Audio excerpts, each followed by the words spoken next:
Yes, indeed. Yes, indeed. Top of the morning to everybody, man. Another edition of the Prince Pierre 9.5 Live presents the game show. You know who I am. You know who I am, man. This is Prince Pierre, true cowboy aficionado, baby. Yeah. Let's talk about them boys today. Thank everybody that visits Gameville, Texas, home of the game show. And also, man, share, like, and subscribe to the motherfucking game show. Absolutely, absolutely. Yeah, man. So we decided, man, the day before Super Bowl, because um, day before Super Bowl, I said, man, go on over here, man, and let's break down this year in view of the Dallas Cowboys season. Like I say, man, I do content on how I move. I don't do content on you. So sometimes it's gonna be content when I get a gang of motherfuckers. You know, it's gonna be a content when I ain't gonna get no more motherfuckers because I can't do what you want me to do. I'm gonna do what I want to do because if I do what you want to do, then it's work. Fuck you niggas. Now, uh, yeah, man, fuck you niggas, and I sincerely mean that shit. Now, now, uh, so what we gonna talk about, man? Well, I got kind of, moved because I ran into an old clip of Emmett. Emmett was talking about them Cowboys. So it was a lot of shit that happened this past year, and a lot of shit happened these past few weeks. So what ended up happening? What ended up happening is y'all know is some people got moved around, some people got fired, and some people got hired. So I think everybody know about Brian Schottenheimer, right? So we're gonna go and get into it and start sharing some screens and start getting into it. Pull that one little band off. Hold on, we'll be back. And we'll get into it, man. We'll get into it. Um, so, um, yeah, we'll get right into it. And we're gonna talk about these motherfucking boys. Still my niggas. You got some players on that motherfucker I cover and I respect over there. We're gonna grade players too. Yeah, we're gonna grade players. That's what we're gonna do today. We're gonna have a year review basically of these Cowboys. Pretty much how the season began kind of bad for them, and it ended in bad for them. Like in the last 20 something, last damn near 30 years, right? And that game is very very pitiful. Kind of seeing a little bit of trend too.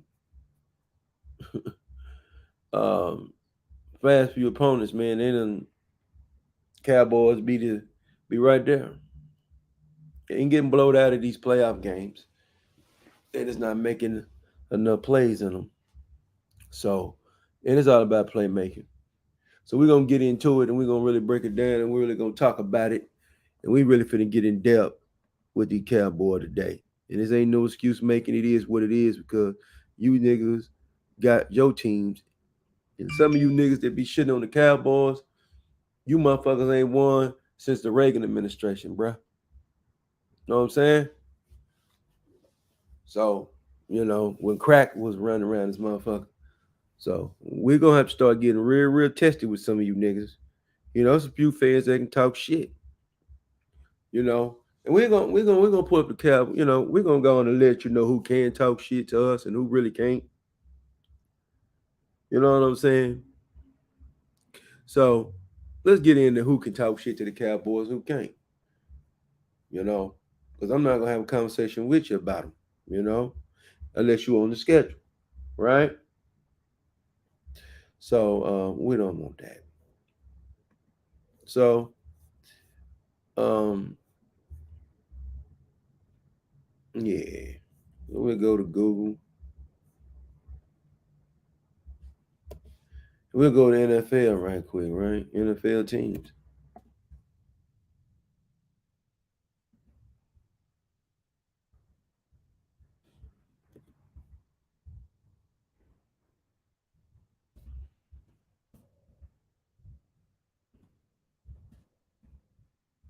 team logos, baby. So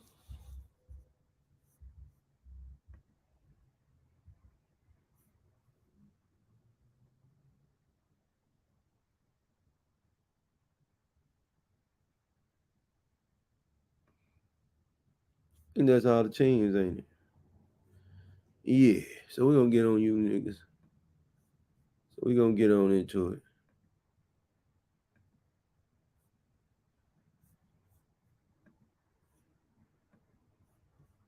So I'm gonna let you niggas know, man.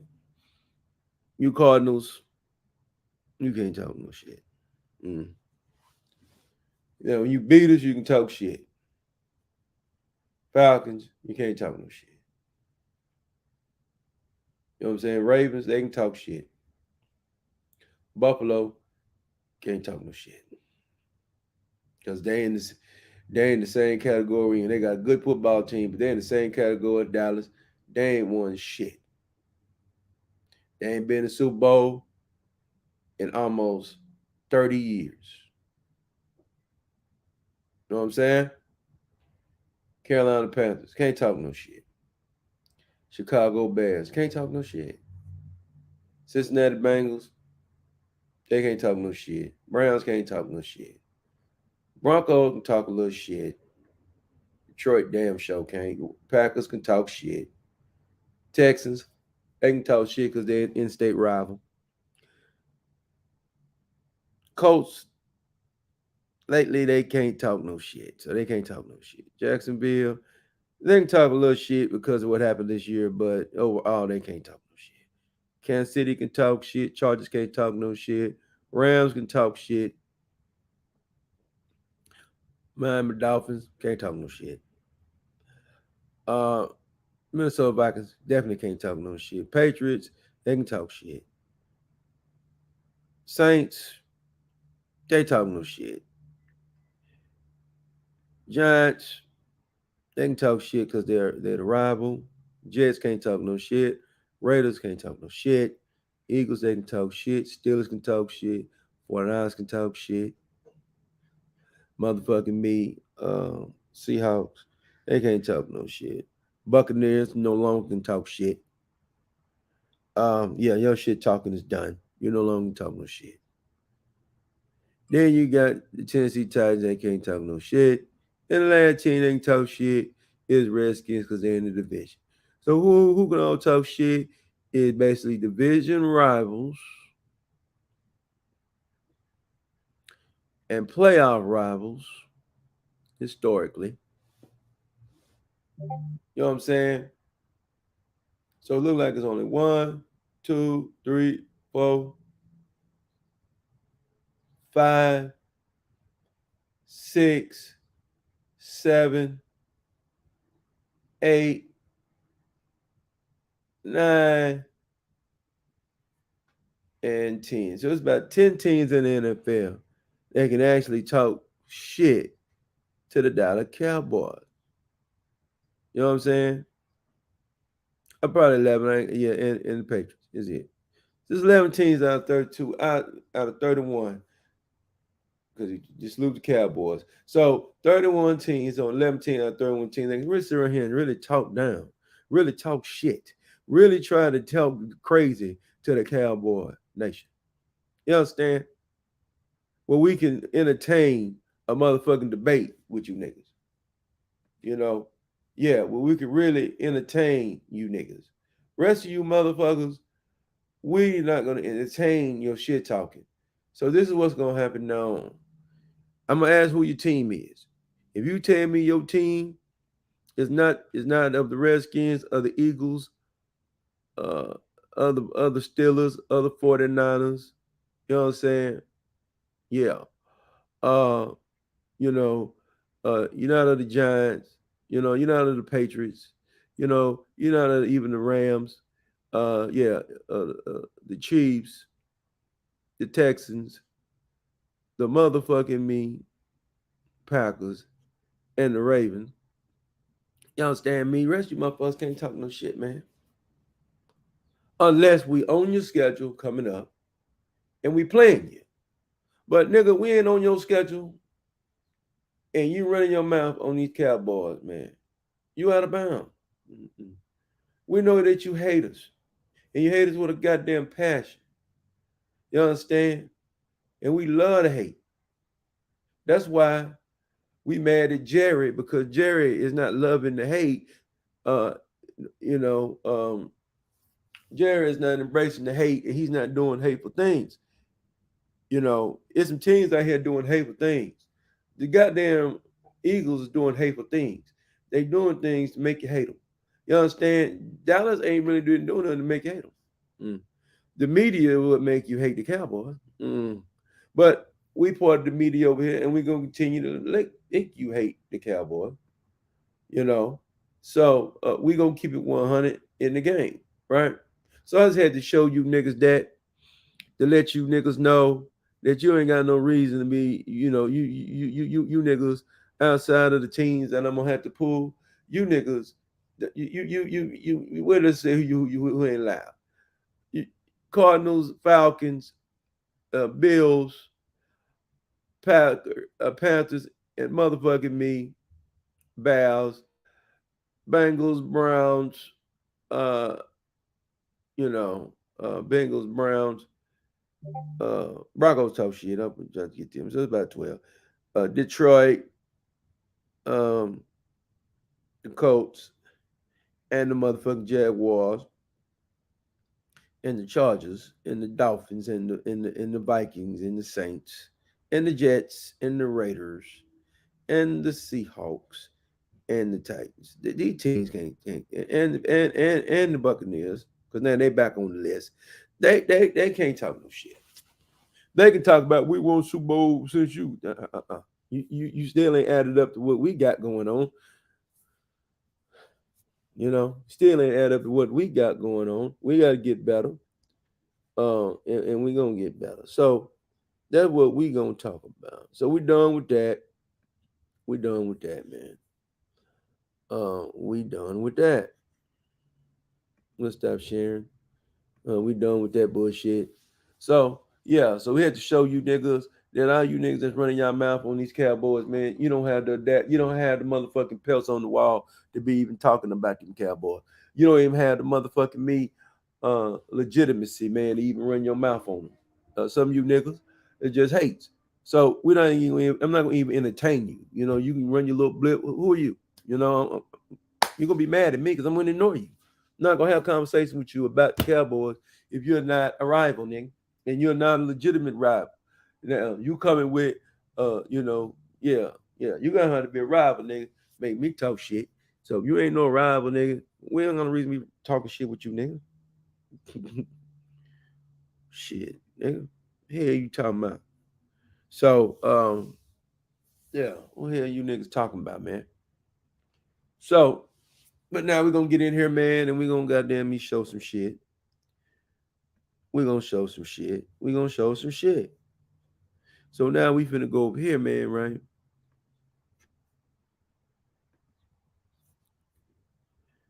And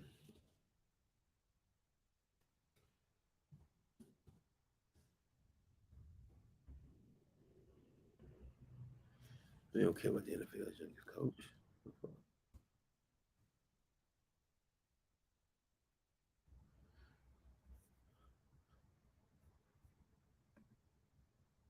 So now,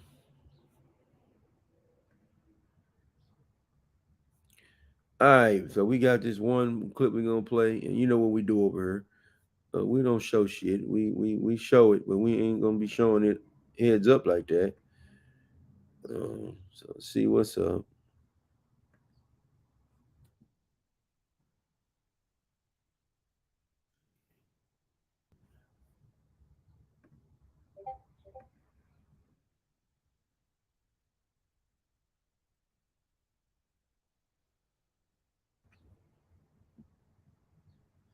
So we just show it like that. I'm gonna go to this here right quick, and we're gonna introduce this properly. So we're gonna the Dallas Cowboys always so. So this is my girl. It's not my girl. This is Emmitt Smith, all time leading rusher, first ballot H-O-F-er, Emmett Smith, you know what I'm talking about?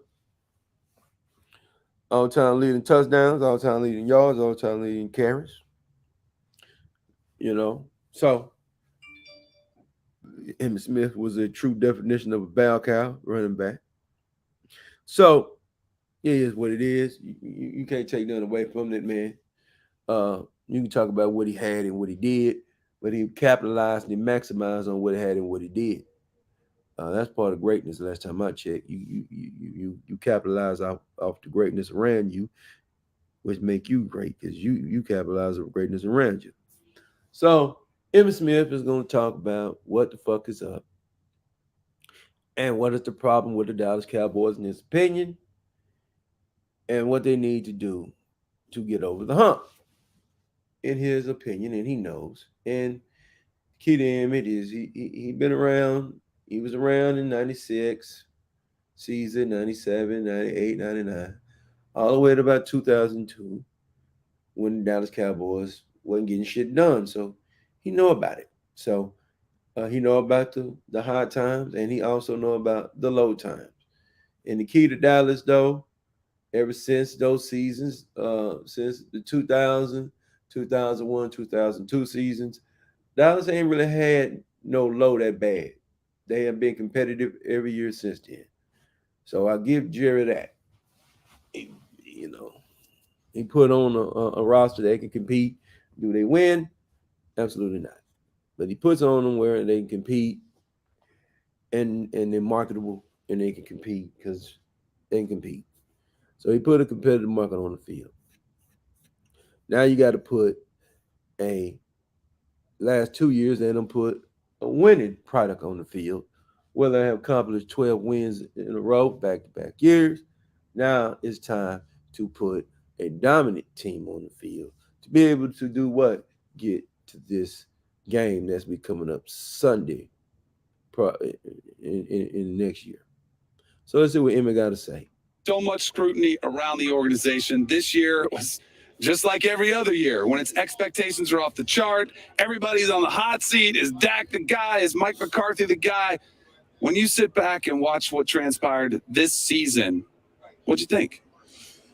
Well, first and foremost, I got to give our team a pat on the back because they did have 12 wins. Mm-hmm. Right. So that's a hard number to get to. So they played well for 12 straight games, and they did not play well for 4 or 5 other games. And then when you get in the playoff, you play well for one game, then you play like you never played before in your life in the second game, which is a clear indication of inconsistency. Mm-hmm. Yeah, so let's break it down, right?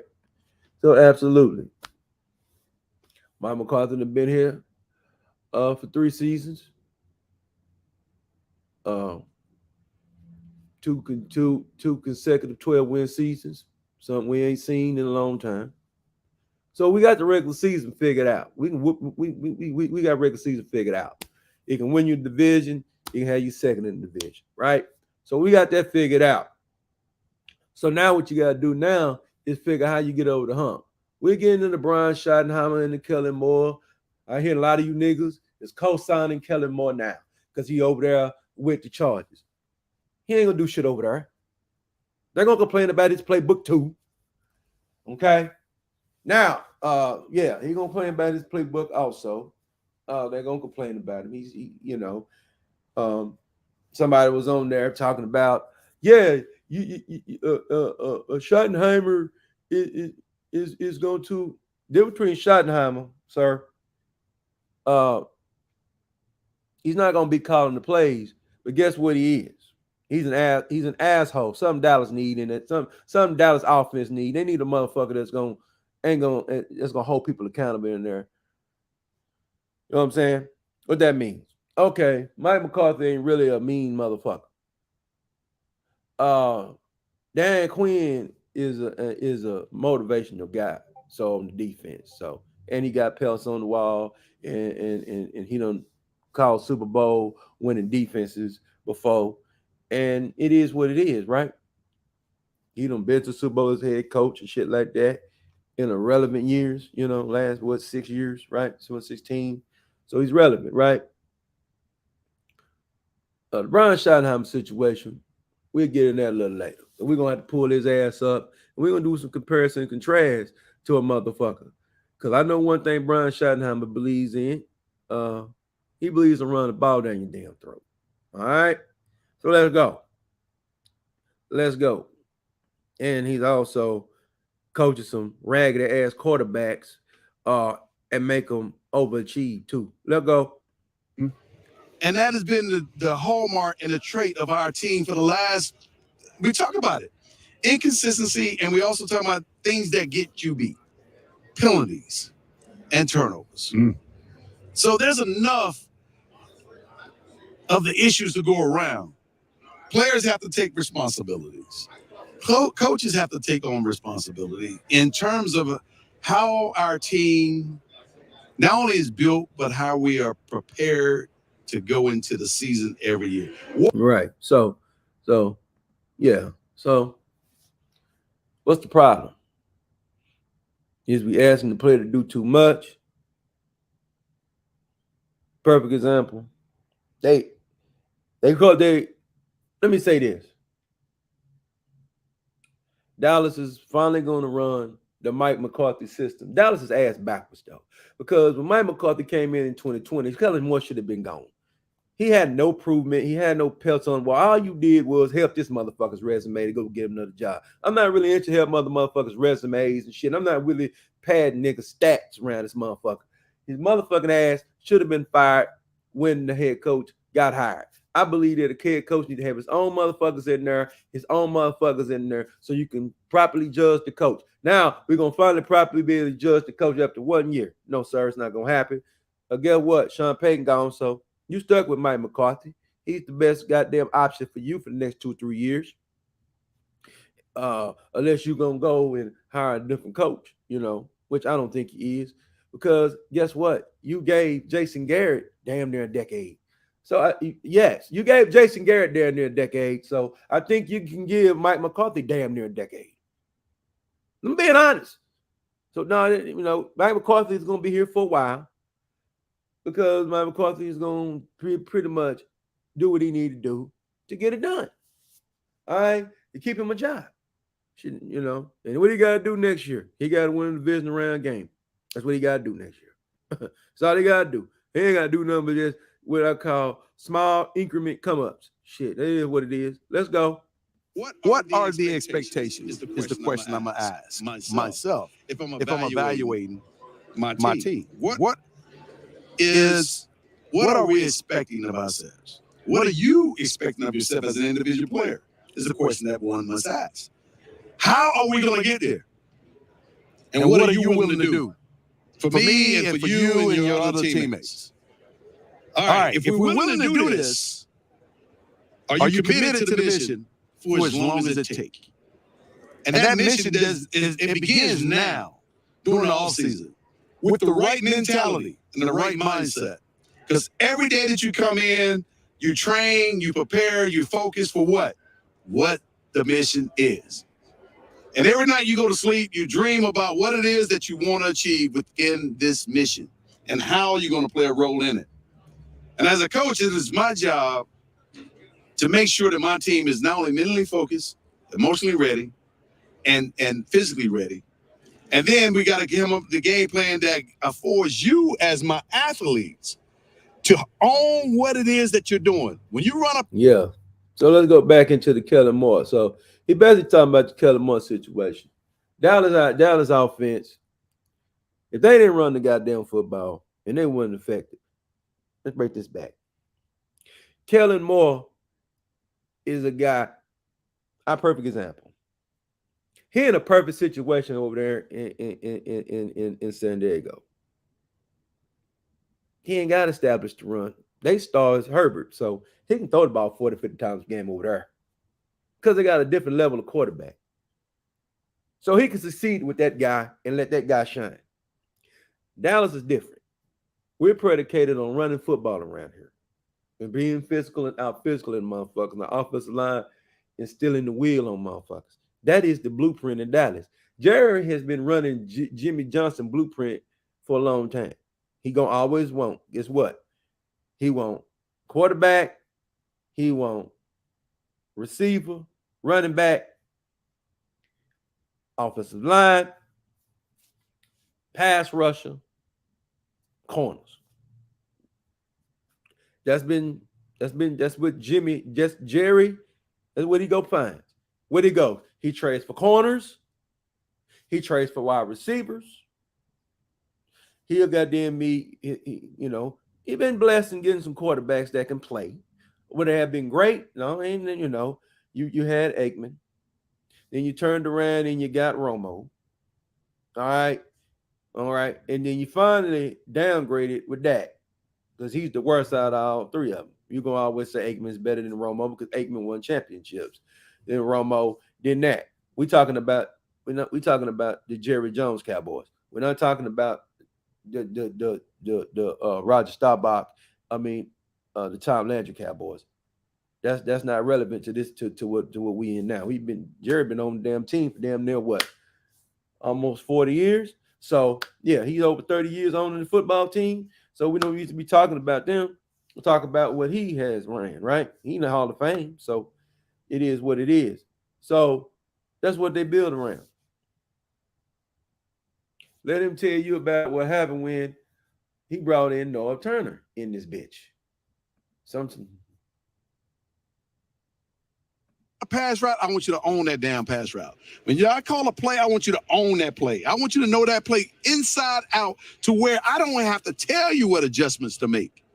You know it. That's knowing your system. That system is becoming a part of who you are as a person. When Noah Turner came to the Dallas Cowboys in 91, they fired the offensive coordinator, David Schuler. And our system, my rookie year, was so complicated. See, let's get ignorant.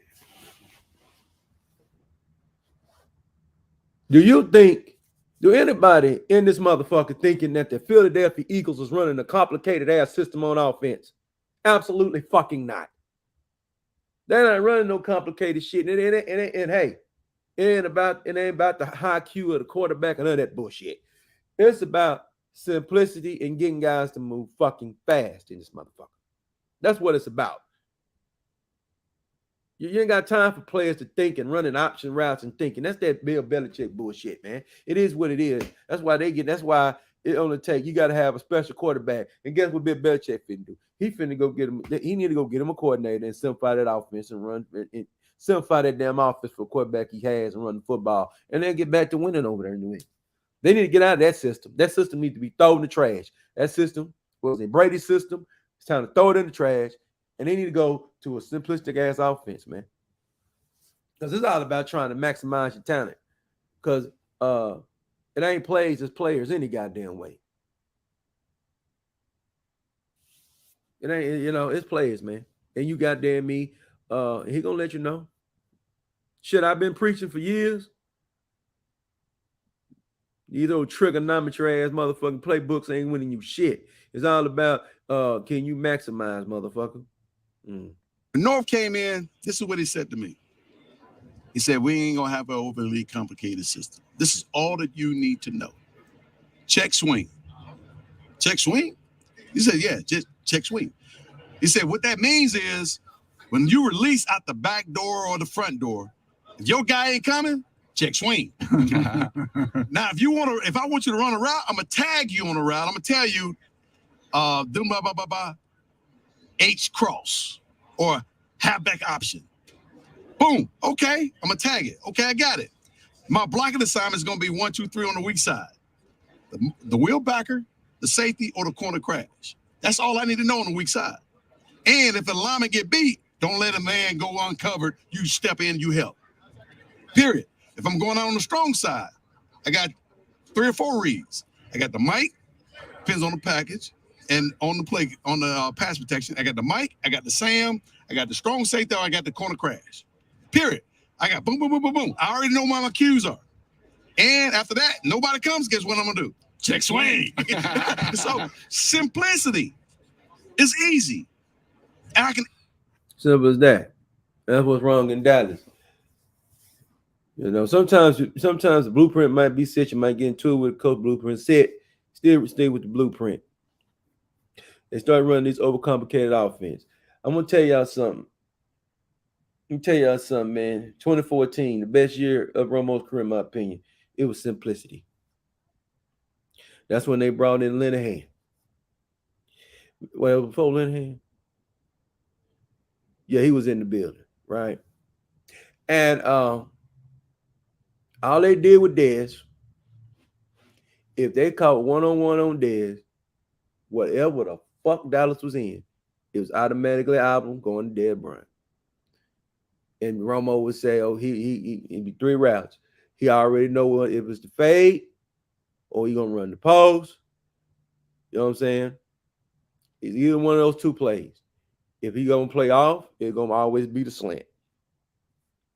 So every time you see big plays back in the day, perfect example in that game against the Packers when he dropped the ball, which he caught the ball. That was a read. Done all year. Nigga caught the ball now, and the referee fucked him. Simplicity. And that was really Romo. Because out of that, he got hurt, and we didn't see him no more, right? So, yeah. So they finally caught up with it, and they finally realized what they had, and they finally ran a system that made sense. They ran the ball, okay? Ran the ball. Like he said, basically running check swings. Check swings. Because when Linehan was running Don Coryell offense, North Turner offense. That's what they're running. Okay? Now we'll get into the difference between that and Romo had a gun. Romo had way above average arm. He could throw all the throws. That can't make all the throws, nigga. Okay? So he says a lie. Not consistently. Not on Romo's level. Execute on Let's that go. all day, every day. I don't need to have something so overly complicated to where I got to eliminate this and this and this and this and process. And no, you slowing down my ability to be who I am. I got to play fast. You want me to play fast? I got to know what the hell is going on. Yeah.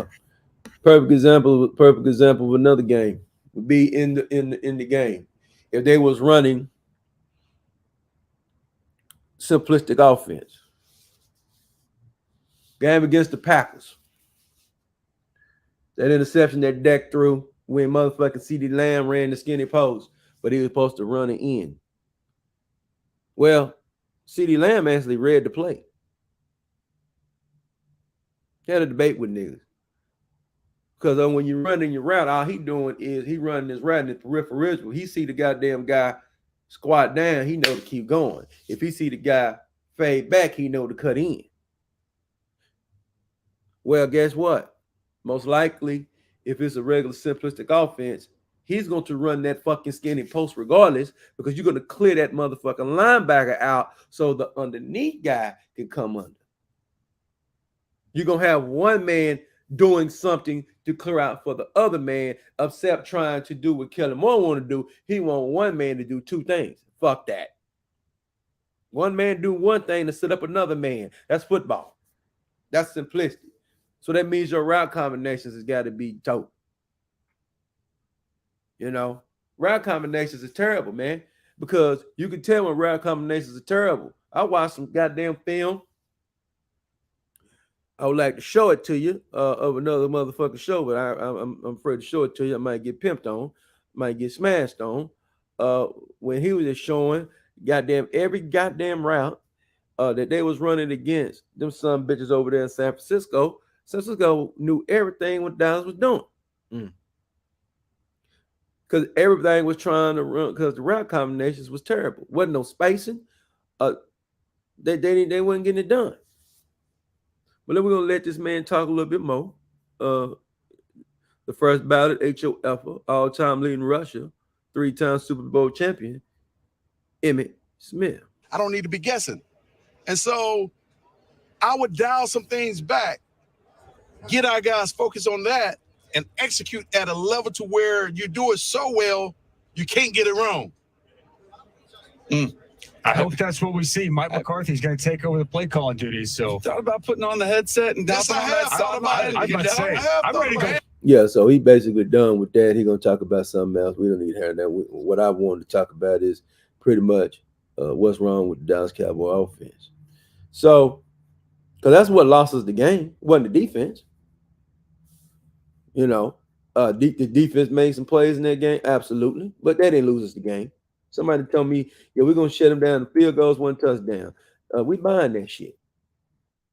So somebody had to get fired. Somebody had to go. People talking about Kellen Moore was good. No, Kellen Moore was trash. He was a terrible. He was trash. Let me see. I'm trying to get this off. Yeah, Kellen Moore is trash, man. For real. I think he good, man. Y'all don't know nothing about no offensive coordination, man. Dallas was putting up numbers against garbage ass teams, man. They got games where they put 40 on motherfucking Detroit at one time. There's another game where they put 40 on motherfucking goddamn me, the Colts. They put 40 on the Bears. You got 3 games where you score 150 fucking points. Let's look up the Cowboys. Let's get ignorant and let's go pull up the Cowboys one more time. This is a year in review, and we're gonna grade players last, and we're gonna go pull up whatever we need to pull up. It's the Dallas Cowboys 22 schedule and what they scored and shit, right? We done with you. Yeah, we done with you.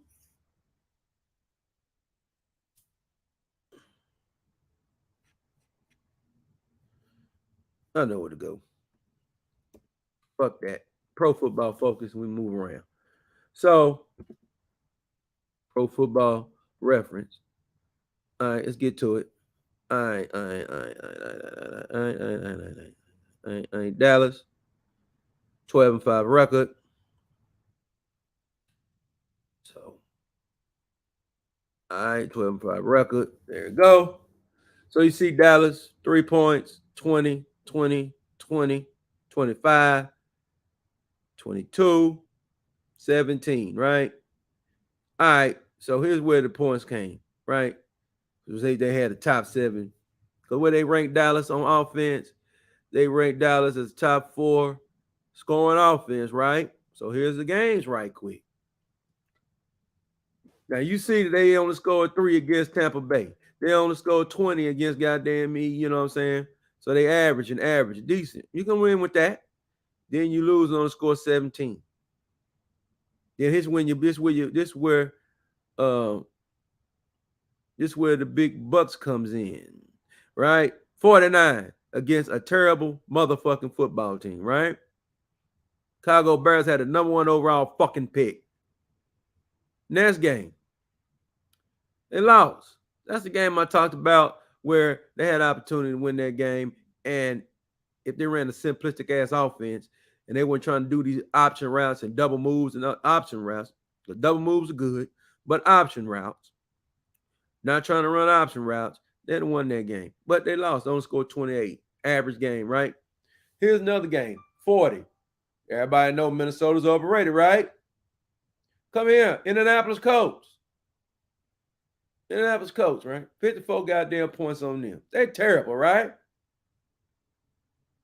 Right? And they put 40 on the Philadelphia Eagles defense. That's legitimate. But quarterback wasn't there. They didn't beat Jalen Hurts, so it really doesn't matter. But at the same time, early in the season, they didn't beat Dak. So it is what it is, right? And yeah. So pretty much same type of game. So you see bullshit opponents. And then they played a gutless ass situation over there. They didn't show up. Okay. Then they come back against Tampa Bay, put 31. And they come back against the damn me, wasn't an inconsistent ass offense. This is what I can live with, right? Because we're going to look at the same. Okay, 20, 25, 25, 22, 24, right? All them wins, right? 28. This 40-point bullshit, I don't need that. I need that. That ain't that. Okay. You could have won that game 17-3. 28-20, that's decent. That ain't, you're not going to score 54 points every week. You're going to win games like this. 27-23, 34. You might lose a game. If you play properly, you don't get beat. You don't get 40 put on your head ever. Okay. Then you talk around here, and if it's both teams are healthy, that score would be probably around this score. It'd be in the 22, 23s. In the games you're gonna win. And then you get in the playoffs and you win, but it's because Tampa Bay had no business there. It was a terrible football team. So Dallas only dominated terrible football teams. Any real football team they play, they have problems. You know. Yeah. They had a problem with the Jacksonville Jaguars. Shouldn't have had no problem. You had a problem with the last game, the Commanders. Shouldn't have had no problem with them. You should have whooped them. It was a bullshit quarterback on the field. Again, y'all telling me about this offensive coordinator was good, and y'all keep telling me about Kellen Moore is all this and all that. Kellen Moore ain't shit. Because he couldn't, there ain't no way in the hell it might have a quarterback throwing interceptions early in the year. Around this time of year, he was throwing these picks and shit. That shit should have been eliminated by the time we got to this. Time we got to this game, time we got to there, it should have been eliminated. So that means if Dallas was gonna lose, that means that the San Francisco offense was gonna have to score some points. They really didn't. They holding nobody accountable over there, man.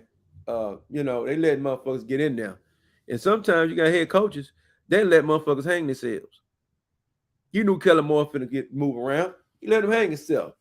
Ain't my guy. I'm secure over here. Ain't my guy. So y'all telling me about this Kellen Moore guy. And you see in the statistics, they only putting up big numbers against bad football teams because they had a backup ass quarterback to turn the ball over twice, kept Dallas in the game. But when you played against the goddamn Texas didn't turn the ball over in that game. Dallas did. Barely should have lost that goddamn game. You know, good Dallas beat them because they got a better head coach in there because they messed around and beat Dallas. Lovey might not have got fired here. You gotta watch some of this shit, man. They think, oh, well, Lovey coming up. He beat the end of rival. Then you come around here and look, man, these bullshit, man. I can't. So all I'm telling you is that number 4 ranked offense is overrated as hell because they put numbers against badass teams, overrated teams by your niggas' opinion. When you bring up Minnesota, you tell me they ain't shit. So don't talk to me about Minnesota. Minnesota ain't shit because they turn around and let the goddamn Giants come around and beat them. And what the Giants do the next week in Philly, didn't even show the fuck up. So no, I'm not with that shit, man. So let's get on into Brian Schottenheimer right quick, and let's really get into him because y'all telling me about this goddamn Kellen Moore motherfucker. Like, he all this. Kellen Moore ain't shit, bro. That nigga ain't shit, man. He inconsistent as hell. He run these bullshit ass, man. I've been telling you niggas for years that he ain't nothing. See, I'm gonna come in here and tell you who ain't getting it done. I'm not doing what the other Cowboy shows do and tell you that Kellen Moore good. Why we get rid of him, man? Sometimes, man. So we're gonna move around and we finna go holler at. We're gonna go holler at Brian Schottenheimer, man.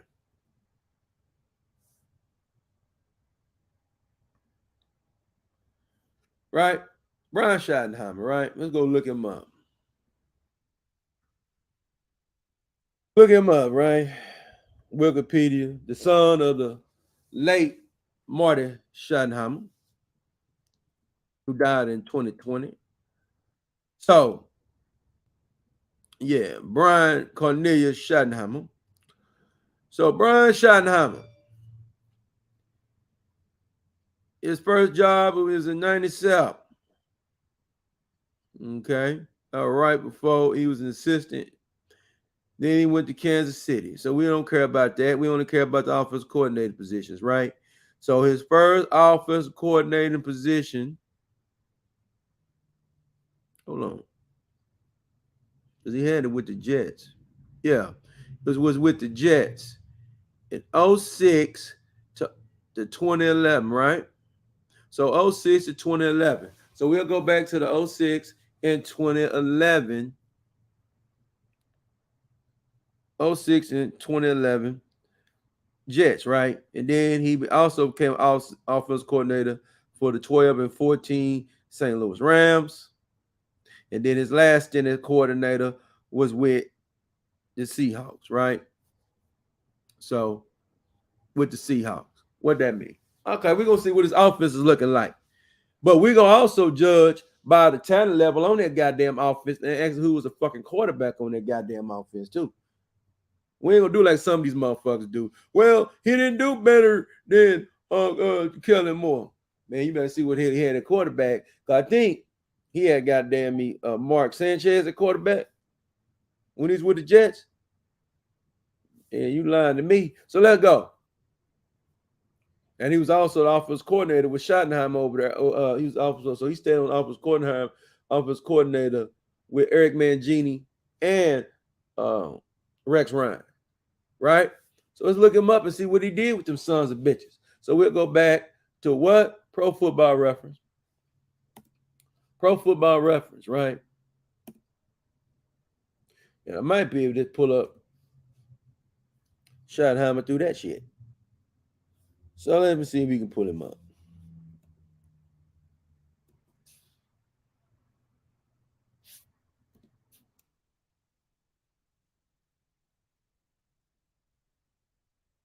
No, he only pull up players. So we'll go pull up the Jets. We'll pull up the Jets. 06, right? So we'll go pull up the Jets. So where the Jets at? There they go. Pull up the Jets. And let's go.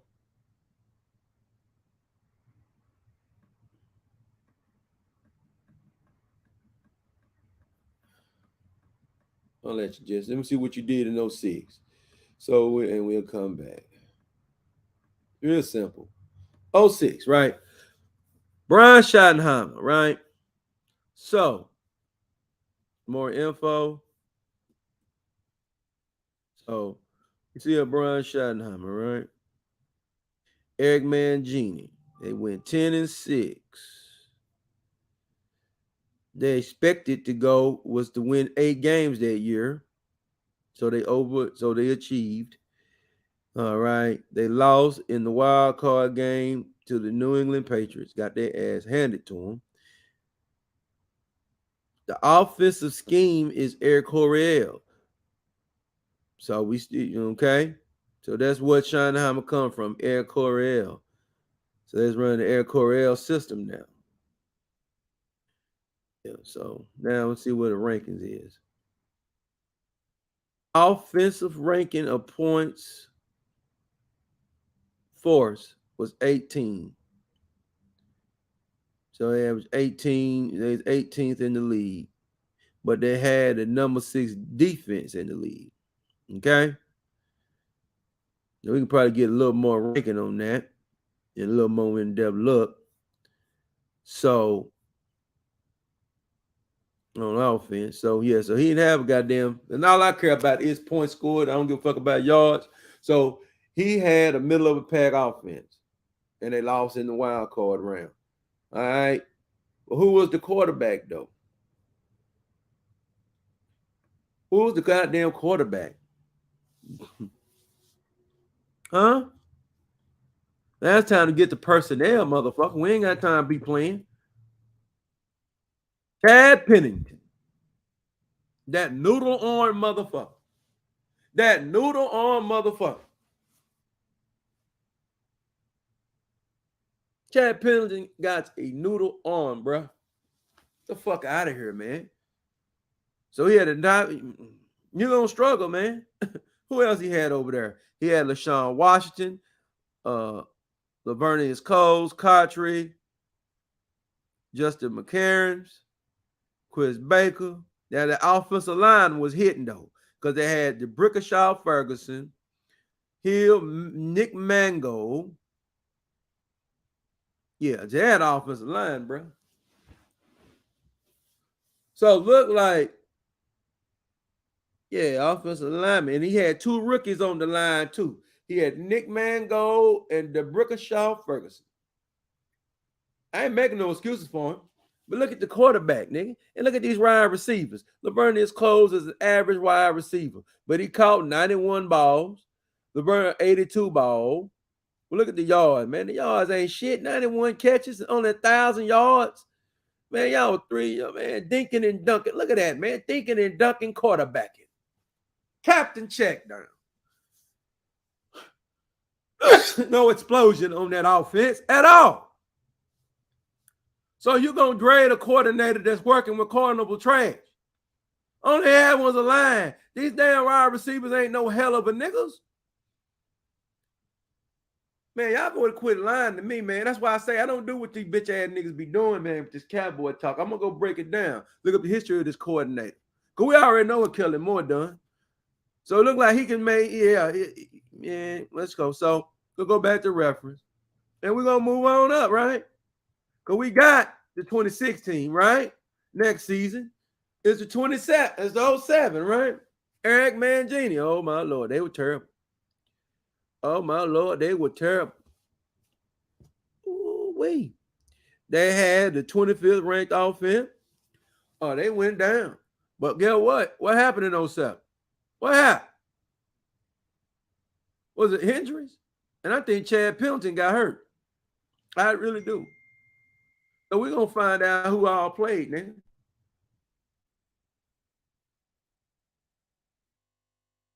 Are you Kellen Clemens?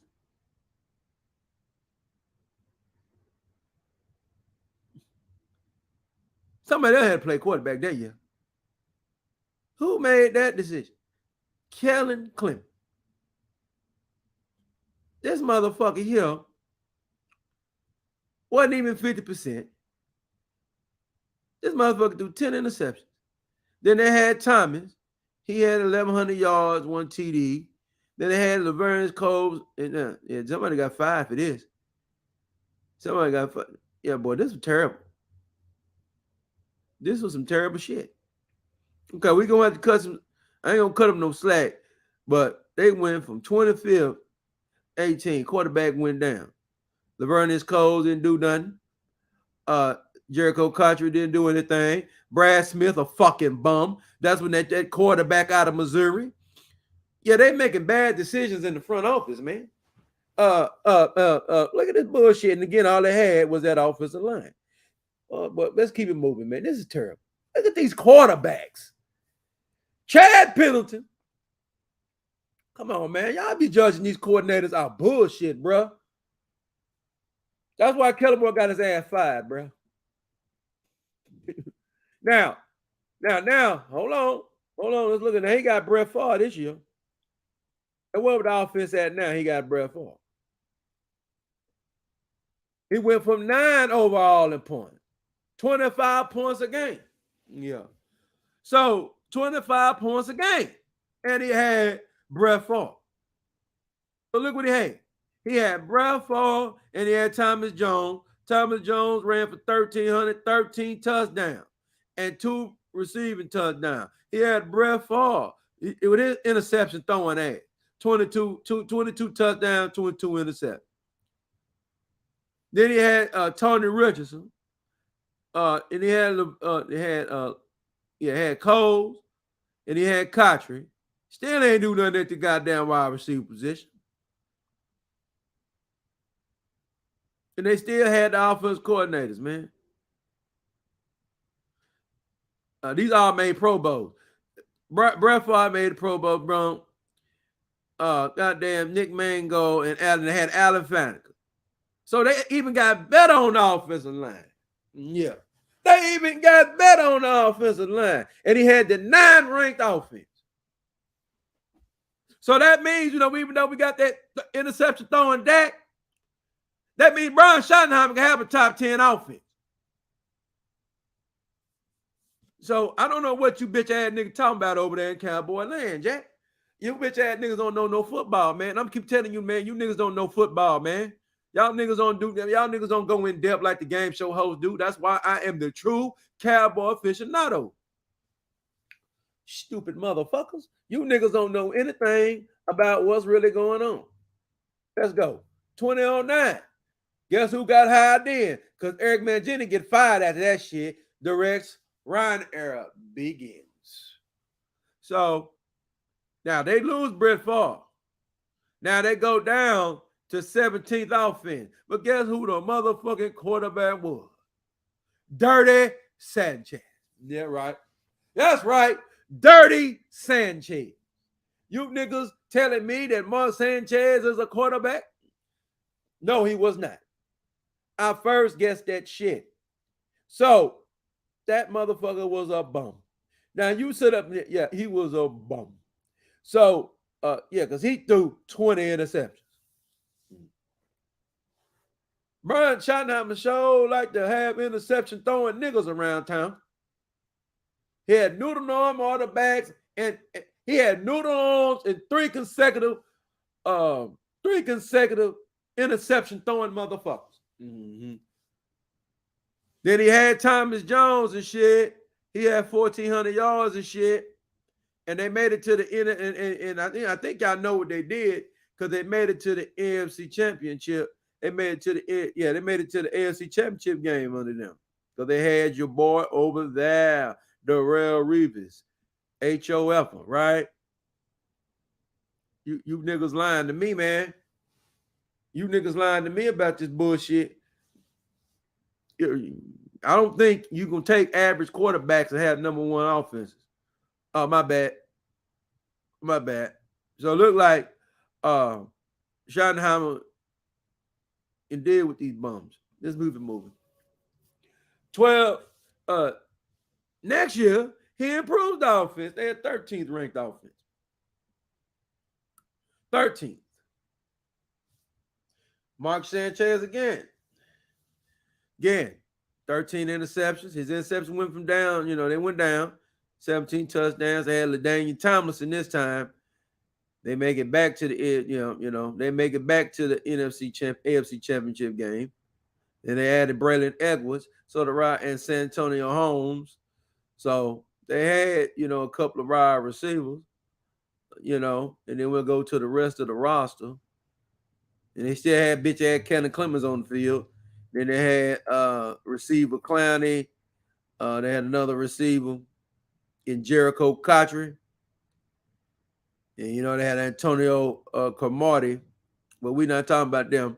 So, yeah, that was the team, man. They made it. So he had 13th ranked offense. But everybody talked about that defense, though, and the defense was 6th overall, but they had a 13th ranked offense. You can live with a 13th ranked offense. And then 2011, he had another 13th ranked offense. You know what I'm talking about? With the same bullshit ass motherfucking nickel. What's his name? Mark Dirty Sanchez. Again, interception throwing motherfucker.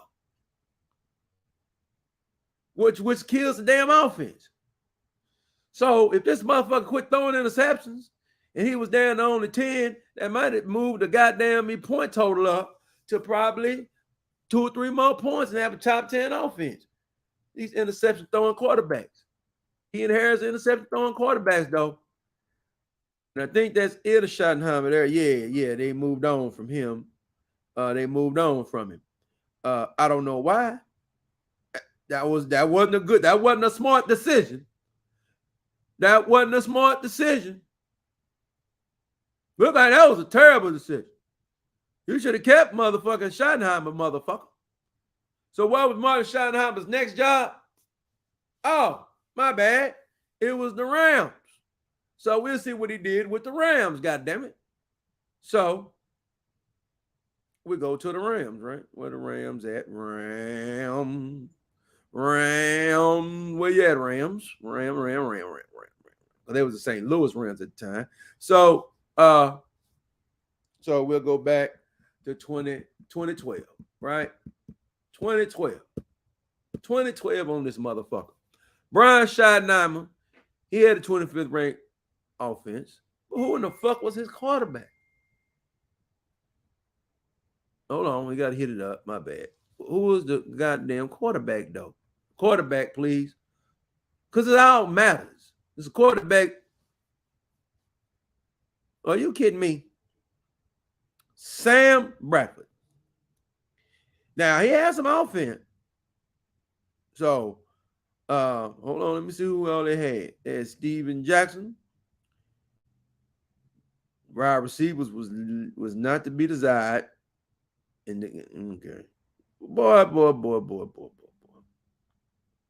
Danny Amendola. Brandon Gibson. Chris Givens. Lance Kittredge. Are you kidding me? I mean, what are you doing with this type of shit? Look like this motherfucker is just ass to turn chicken shit into chicken salad. Let's keep moving. Yeah, he supposed to make him better, man. You can only upgrade players. And now, yeah, 21 ranked offense. I mean, look, it was terrible over there. Brian Schottenheimer, not looking good for you right now. You had, come on, and then they went and got you Kellen. I got to blame you here. You asked for Kelly Clemens now. Now I don't now Schottenheimer. That Kelly Clemens shouldn't be following you around this league. I'm sorry to tell you. Now, who else played? But see, Sam Bradford got hurt. Okay. He only played 7 games, so Sam Bradford got hurt. So, but Kelly Clemens was on the roster. Okay. Well, he know your system, so you just got him to help. Uh-huh. So he played more games. He played, yeah. Mm-hmm. He started 9 games that year.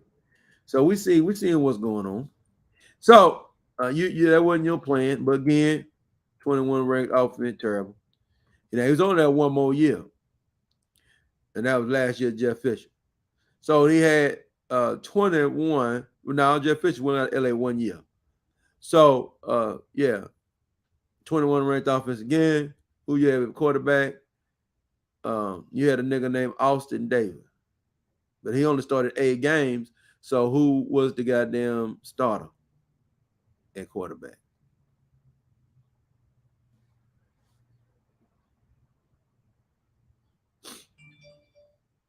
You had another quarterback, man.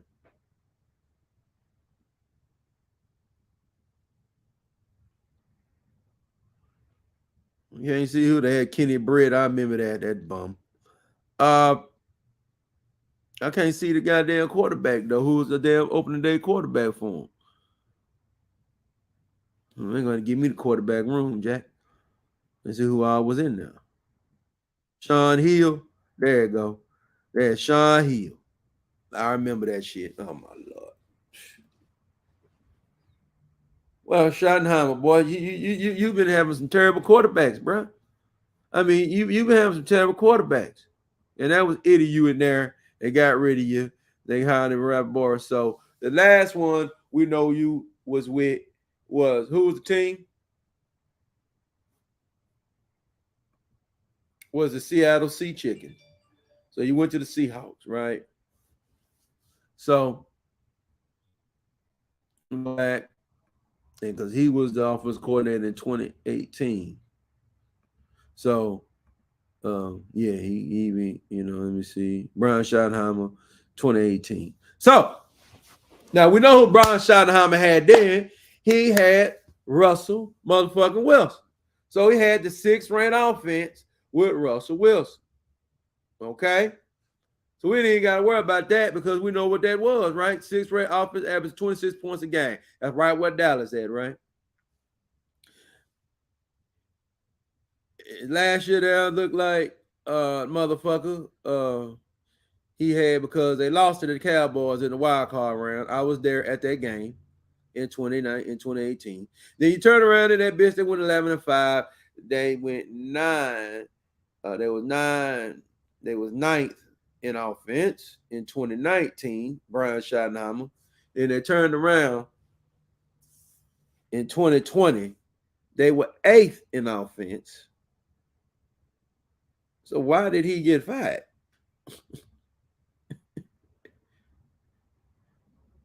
Oh, it's because of the playoffs. You blaming him on the play calling. So that's what it is. Because they lost wild card round. They lost to the Rams in the wild card round in 2020. They made the playoffs and they lost to the goddamn Philadelphia Eagles. And they also lost to the motherfucking Cowboys. So I get it. So you got rid of him because of the bullshit, right? Yeah. So Ken Norton still defense coordinator over there. And they finally moved Ken Norton on. But yeah, so that's it, Brian Schottenheimer. So what we realized that Brian Schottenheimer, if he got quarterbacks, he gonna have a top 10 offense. It's simple as that. So it's simple as that, man. It's real that simple. So why niggas running around talking about, well, here wasn't no upgrade? No, it was basically a lateral move, but the key is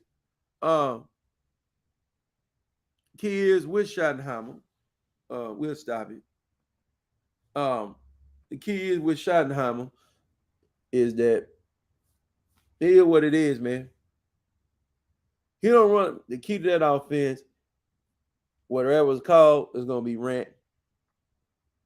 Only it's side adjustment. So if you're supposed to run, you know what I'm saying, a slant, if it's a hotter out slot, you run the crossing pattern or you run something else. So it's basically simplistic offense. Now under those systems we didn't look at, but a lot of that shit he ran was El Coryell. So he's an El Coryell guy, Schottenheimer. But they run a little bit of some West Coast type system because he went over there and he ran a little West Coast system. So that's what they run in, a little bit of hybrid over there.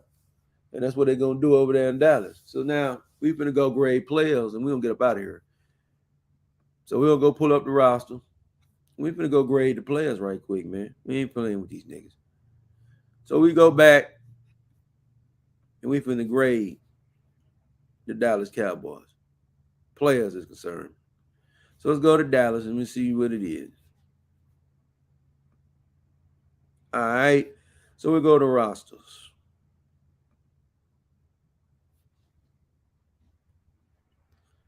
So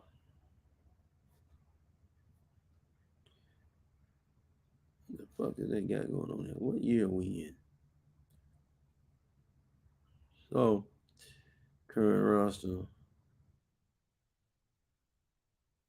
Why ain't even pull up the starters, nigga? Huh? I don't want all these niggas. I just want to start the lineup. So we'll go down here to Dak. Okay. Dak Prescott. That motherfucker get a goddamn me.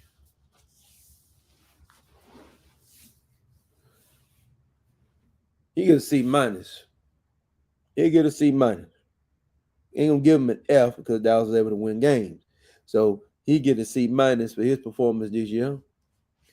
All them goddamn interceptions that nigga threw. And I don't know why they put up this bullshit though. Cause other ones I was looking at, they had it right where I wanted. When they had the starters and shit. I want the starters, bro. So let me see, man.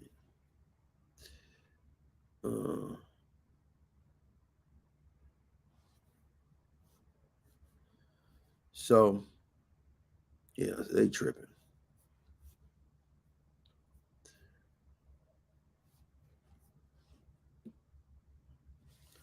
So we get his ass a goddamn F. But what I want is the damn starters and shit, bro. I don't know why they pulling up this bullshit. Let me see, can we find it?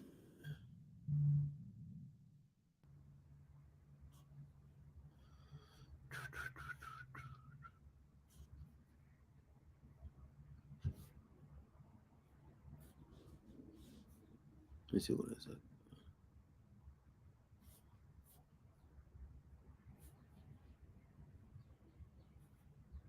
Ain't bullshitting on her. I gotta go to the other shit. I just want the starters and I know who playing. I'm not finna grade all these niggas. So, because I only bring relevant players. Some niggas I know nothing about. They didn't do anything, so there's no reason to get these niggas grades. So we just go down here with what I see, right? So we give Dak a motherfucking C minus. I don't know who this dude is. Cedric Wedmine. No. Cooper Rush. We have to give him an A minus because of he didn't turn the ball over nothing. He had one game where he did turn the ball over, so we give him an A minus. Dalton Schultz. We'll have to give your motherfucking ass. I'll give you a B minus, bruh. So Tyler Smith, we're gonna have to give him a B because he had too many penalties. So we give him a B. Tyron, he's really incomplete. You know what I'm saying? But he played, but he wasn't able to play his position. So I'm not grading him because he wasn't playing what he needed to be playing. Fucking incomplete. That means it's a failure. So we moved on down. I don't know who that nigga is. Jalen Turbin, F. Turpin, I have to give him a B. He would have had an A, but he turned the ball over twice this year on fumbles. And he also, you know what I'm saying, missed some. So he gets a B. And I'll say a B minus. All right. Bandage, he played 14 games. I give him a C. Carlos Watkins, I give him a motherfucking me. He gets an F. Fuck him. Sam Williams, he played 15 games. I give him a B plus. Because he showed up in a lot of games and shit when he had him in rotation. Donovan Wilson, an A. Who else I got on this bitch? Fuck that nigga. He didn't play. He didn't play. Anthony Brown, he had F, bro. He was terrible. Jordan Davis, he was hurt. And I got to find some more niggas. That's why I wanted the starters. Terrence Steele, he would have had a remarkable A plus, but we'll just give him an A. You know what I'm saying? And then there's some more niggas. That's why I don't like how they got it. I want my damn starters, man. So now we'll go up here and we'll find some more niggas. Tony Pollard, A. Jason Peters, give him a B. Michael Parsons, B. Somebody said, no, B. You're not going to get goddamn 11 sacks in the first goddamn 11 games. In the last fucking second 6, you ain't getting shit done. B. He had a good playoffs, but over the regular season game, he gets a B, man. He could have done a little bit more. That's why he didn't get Defensive Player of the Year. He needed 3 more sacks. He got it. So I give him a B for this year. Last year he get an A. Rookie year was an A. This B.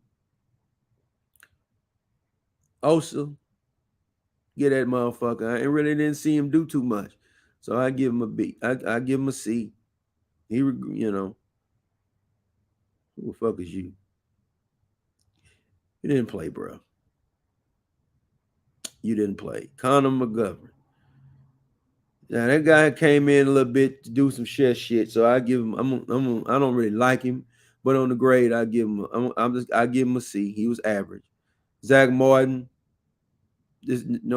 A plus. He was there every week. Don't make mistakes. Ain't nobody beating him. You know what I'm saying? A plus. Shit, it is what it is. And he was all time. You know, he was all pro this year. First team all pro. I'll be looking for mistakes from him, but he didn't make none. Kicker. You're done. You can't make extra. You made all them extra points all year. You got to the playoffs and lost your goddamn life. DeMarcus Lawrence. I have to get DeMarcus Lawrence, man, for this year. I have to give him a B.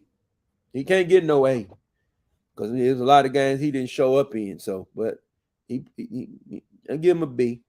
CeeDee Lamb caught 100 balls, 107 catches. I'm gonna still give him a B. He get a B because he could have made a few because his yards per average wasn't there. I'd rather you to catch 20 less balls and give me 16 and give me 97 catches for 1,700 yards and give me 1,600 yards, give me 16 yards per reception. Michael Irvin numbers, nigga. Give me that. Give me Michael Irvin numbers, nigga. Now, Javon Curse, I got to give him an A. He played damn good this year. Calvin Joseph, an F. So, yeah, he an F. Malik Hooker, give him a B. He did good. T.Y. Hilton, give him a B for what he brought. And he would have brought more, but I give him a B. Hendershot, B. Because for limited times he played, he made plays. It was another guy, you know. Yeah, I'll give him a B minus because he did make a few mistakes I seen. He had a couple of holding penalties and shit. So B minus. Willie Greer. He didn't play for us. CJ Woodson. I'll give him a C. Michael Gallup, I'll give him a C. He ain't do anything. No shit. I'm just being real. Neville Gallimore. I mean, he did all right. I'm gonna give him a C. Dante Fowler. He flash in the pan ass nigga though. So I had to give him a C. Jake Ferguson, I give him a B minus. Ezekiel Elliott, F. Yeah, F. I don't play games. That's why I'm the most objective motherfucker in here. Diggs, C. He was a C. Last year, he was an A. Okay? He was just an A last year. He wasn't an A plus because he was getting burned, but he gave him an A because he was making plays. All right. So I give him a C. He digressed. That don't mean that Dallas don't need to pay this nigga no money or not resign him. It's just he needs to bounce back. Bounce back year for him is just better coverage. He covered a little bit better, but he dropped 4 interceptions. He dropped 4 interceptions in the regular season. He dropped 3 in the playoffs. If you just picked it off the ones in the playoffs, would have been good. If you'd picked the ones off in the regular season, probably would have had #1 seed in the tournament. So it is what it is. If you pick out half the balls, nigga, that you drop, motherfucker, season would have been a little bit better for the team. Jabril Cox, F. He's a bust. Move on from that nigga. Damon Clark, I give him, let's see. He was, for him, for a guy to come off, that's good for him. Noah Brown, got to get Noah Brown a B. For his talent level, I give him a B. I take that back. I give him a B minus. All right. Quentin Botham, really didn't see too much out of you this year. So you were incomplete. Deron Bland, get that guy an A. He give him an A, man. He's a damn good slot corner. Anthony Barr, we get that nigga. Give him a C, man. Give him a C. And a gang of C's, man, ain't gonna get you too. You got, if your top players is having B's and C's and shit, you see why you ain't going nowhere, right? See why you ain't going nowhere. The quarterback is on some C shit, and really a C minus. I gave Dak a C minus, because there ain't no D's. It's C's, A, B's, it's A's, A pluses, A minuses, B pluses, B minuses, C plus, C minuses, and F's, motherfucker. And Dak is at a C minus. He was damn near close to an F, nigga. The reason I ain't give it to him because during region of the season, they was able to overcome your bullshit, man. And Dorrance Armstrong, a goddamn A. That's an A. So I didn't think I gave nobody no A plus. No, sir. I gave one person an A plus. That was Travis Fredericks. I mean, not Travis Fredericks, but Zach Martin. I be getting them guys confused. But Zach Martin. So that's it, man. The rest of these guys I know nothing about. The punter, give him an A. And then that's it. So I gave my grades on the total roster. So of all the players, gave a total roster grade on them niggas. So you got a gang of niggas, man. So there's only 2 people that had A's. Count on my hand who was A plus in the game. Only 1 A plus. They only gave 3 A's through the whole roster. And some of the main guys was on some B shit. You know what I'm saying? I know Michael Parsons, he might gave him a B. He could probably want to fight me. I'm like, hey, man, I'm just judging, man. You better than a B, nigga. Now the playoffs, you was a B. You still was a B in the playoff, man. You got some pressures and shit, but you didn't finish. You know what I'm saying? You gotta get the motherfuckers on down, knock the ball out of these niggas' hands. You know? And we know it's a team effort and shit, so we ain't tripping. But that's the bottom line with them Cowboys. So that's the reason why where they was. You know, you can't have a gang of C's, you can't have a gang of B's, you gotta have A's, man. Your star players has got to be A pluses. Your quarterback has got to be at least a B. Know what I'm saying? Quarterback got to be in the B game. You know, if Dak was B level talent, far as his playing ability, Dallas would have been in the NFC Championship game, and then he would have to step up and play A effort. So nah, man, C effort at quarterback ain't gonna get you done. You can't have one motherfucker. You know, you got one running back is at an A, and another one at an F. Ain't gonna get it done. You know, because Zeke need to be able to carry some load in some of these fucking games. It is what it is. But I'm done with that. Gave my grades on the Cowboys and shit. You know, and overall grade for the Cowboy team and shit. Overall grade for the team and the coaches and everything would be a C. Would be a C. C is average. They don't get you shit. C students don't, you know, it don't get you shit. That's average. Okay. Every now and then you'll have a quarterback that play like a C all year round, and he get in the court and getting the playoffs and play a ball. That'd be Eli Manning, his 2 championship runs. Because Eli Manning was a C quarterback his whole career. But everybody talk about those 2 games. And I always say, at the end of the day, this game is about moments. You bitch ass niggas get here and debate me all the time. Football is about moments. Always have, always been. You think of Romo, you think of the muff fumble snap. You think of Eli, you think of the what? The Tyree shit. But guess what? The play before that, Asante Samuels had an interception and he dropped it. So it is what it is.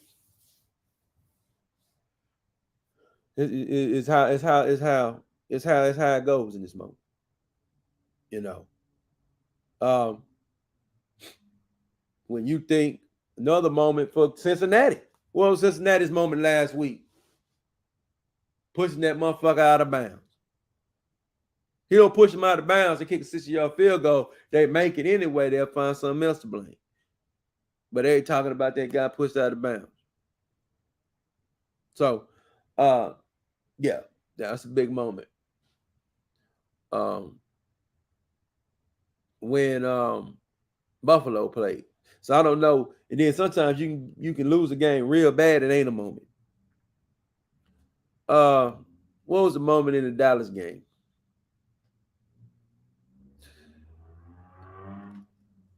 Probably would be when Dak missed a Gallup on that motherfucking on that post route.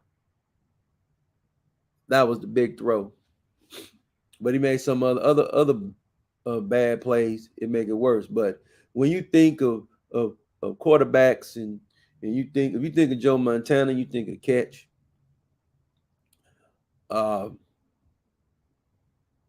Think when you think of you think of the catch. You think of Brady. Of course, you think of the tuck rule that wasn't called. So that started his dynasty, right? Think of Dez, you think of that catch. So it's only moments that make players. You know, it's always moments, man. You know, and what makes you a Hall of Famer is your play is all moments. What makes you a Super Bowl champion is shit. You capitalize on the moments. Because it's always the small shit that you got to do to win. And when you do the small shit, you win every time. It ain't the big shit you do, it's the small shit you do. It's the little mistake. It's the drop. It's the interception that you had. Like Tavon had.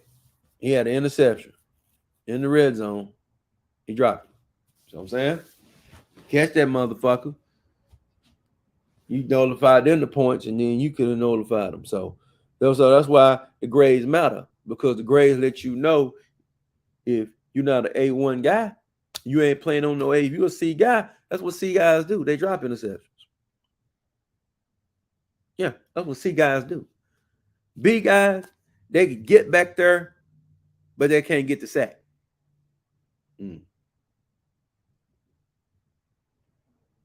That's the grade of the quarterbacks. And the only reason motherfuckers don't fuck with me, if it was some white boy telling you this shit, or some motherfucking other nigga telling you shit, you say that nigga smarter than motherfucker because Prince Pierre saying it. Yeah. But that's the bottom line of football, man. It's a game of inches, motherfucker. You know, that's why any given Sunday is one of the greatest football movies of all time, because it was true. Football is a game of inches. Football is game of inches, and it's a game of momentum, and it's a game of moments. That's the trinity of football. Game of inches, game of moments, and a game of momentum. Who can get the inch to gain momentum to maximize the moment? That's football. You know what I'm saying? That's why I'm the true cowboy aficionado and also the true football aficionado when it comes to the sport. I have the best dang takes in the game. And I can probably talk about the Super Bowl tomorrow. I hope I don't. But I'm going to talk about Super Bowl tomorrow. And that's what it is. Talk about Super Bowl tomorrow. And we'll give us opinions on them people, on what we think need to happen for the Chiefs to win and what they have to do and what they got to shut down. And I think they will shut it down. But I broke down pretty much the reason what I broke down why they had to go get a new offensive coordinator, simplify what they're doing so they can, like Emmett told you, to play fast. Because the problem with the Cowboy offense is they slow as fuck. Defense moves pretty quickly because the defense coordinator know what the fuck he doing. And he's a veteran defensive coordinator, right?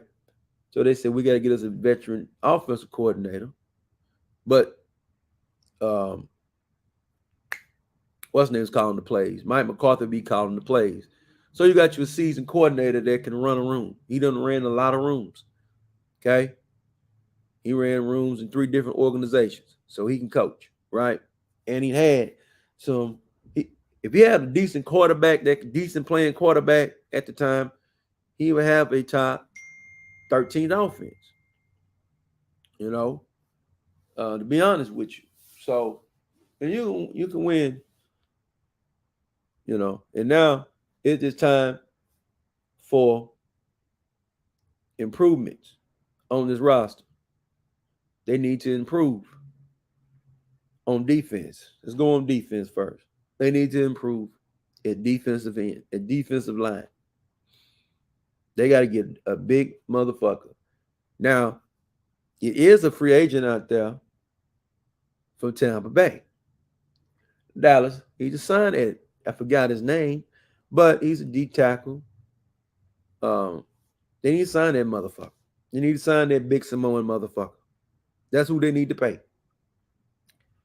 When they pay him, then they need to sign another linebacker. And they need to get another corner. Okay? That's all they need. Do they need to improve in safety? They are at safety. Kurz, Booker, and Wilson, they good. Can you upgrade at free? You probably could. You know, can you get a guy, if Patrick Peterson out there again, you can put him in free safety because he could play it, then you that's what you would do. All right. Some guy I've been one a couple years ago. I think he been next to free safety in this league, Patrick Peterson, a ball hawking, and he can actually play safety. All right.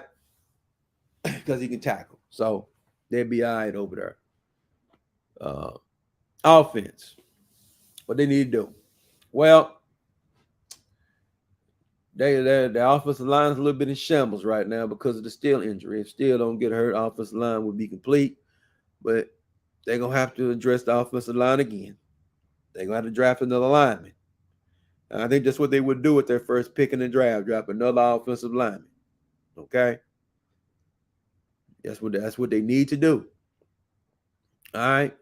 Draft another offensive lineman, either a tackle. Either a tackle. They need to draft another tackle. Simple point blank, draft another goddamn tackle. All right? So you can either have him on the right side, you know what I'm saying, or you can have him on the left side. Oh, with what's his name? So then you draft another tackle. What do they need to do aggressively in free agency or trades? If they don't want to do that and they figure out something else, then they need to trade for it. They need to make an impact trade. And this is shit Dallas usually don't do good when they do it. But they're gonna have to exhort some resources for a wide receiver. And they got an opportunity to get one of the best wide receivers, which would be DeAndre Hop. He wants out of Arizona. And if I was Dallas, I would go get that motherfucker because he can high point the ball. He can pretty much erase the mistakes that Dak makes, and they'd be all right. Running backs, they're going to have to goddamn get one in the draft, and there's going to be some in the second and third round. Robinson will probably go in the second round or whatever, or in the first round, so Dallas won't use the pick on him. They need offensive linemen unless their running back is sitting there when they pick. If he's gone, then they'll take offensive linemen. So they need to get in free agency and spend some money. It's time to supplement this team. You're not going to bring any too many more draft picks that's going to take us to the Super Bowl. It's not going to happen. You're going to have to supplement, and you're going to have to go out there and spend a little money. You're going to have to go to the bank of some of these players. You're going to have to market some future, down the line. And that's what you're going to have to do. You're going to have to be aggressive. You're going to have to go for it. You ain't been going for it. You have not. You ain't been aggressive. But now, last 2 years, you've had you a team that have been on the brink of a few plays away from getting to the next level. So now you got to go get some veteran playmakers that can get you there. That's it. You done built your team as far as you can build it with draft picks. Now it's time for you. We're going to always keep drafting. Don't get me wrong. But now you got to supplement this team with free agency to go for what you want and go for what you know. If you ain't going to do that, then what we playing for? That's the bottom damn line in Dallas. They got to build a team up. They got to quit fucking around and quit being cheap and quit playing around, man. You're going to continue to win 12 games and continue to go out because you don't have the finishing. You don't have the You'll be able to stop the run with 7 motherfuckers. That's your defense. So you got to go get the defensive tackle. Okay? You got to go get the motherfucker. Quit playing around. Quit jacking around. Quit bullshitting over there. And quit being cheap. Because you're paying these bullshit ass niggas that don't deserve to be paid. You overpaid the quarterback. That's why your ass ain't able to go get niggas you need. So you need to go get what you want and go get what you need to get you over the hump. The team you got to build your team around is beating the Eagles in San Francisco. And how you beat San Francisco is with precision, know what the fuck you doing, with speed, right? And being physical. You're not going to out-finesse San Francisco think you're going to beat them. And that's what Kellerman was running over there. So we know Schottenheimer going to run the ball down the motherfucker's throat. Right? McCarthy know we're going to run the ball down the motherfucker's throat. So, and that's what they're going to have to do. So that's what they got to do to win a team, man, build a team. It's something they can do. Now it's time to go for race and go get some players. Get you some veterans. All right? You're going to have to spend a little bit of money. Go get you some good veterans. Get you one impactful free agent on the first day of free agency coming next month and Miller next month. You know what I'm saying? And go get that guy. I can't say his name, but I know who he is.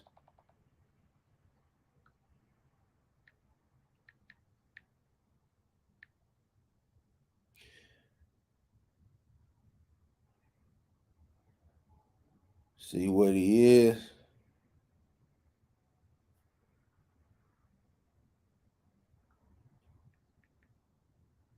Let me see. Can we update? Let me see. Let me go to Sports Track right quick. Look it up.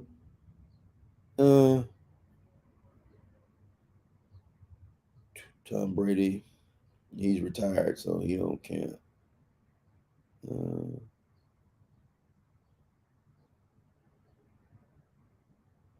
So who said that dude was a freshman? It was a goddamn lie. He ain't. All right. Somebody said he was a free agent, but the dude ain't. All right. So, yeah, the guy ain't.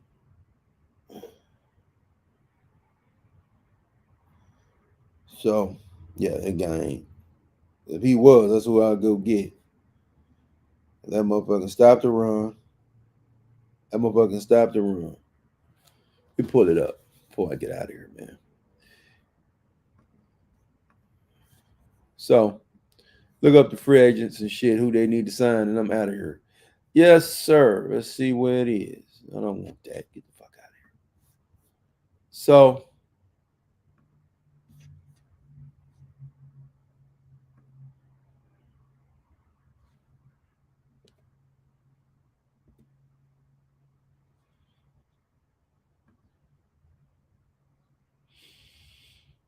okay. So, we'll pull it up right quick. NFL free agency. Let's go. We're going to see who's up in that bitch, right? Predicting the biggest contracts. We don't give a fuck who's the top free agents. That's all we want.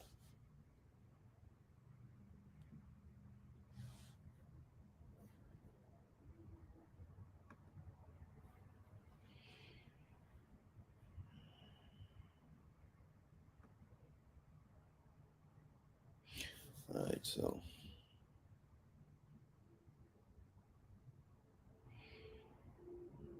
I don't care about that. All right, so. We don't care. So, Hargrove. Nigga, we in before back in the day.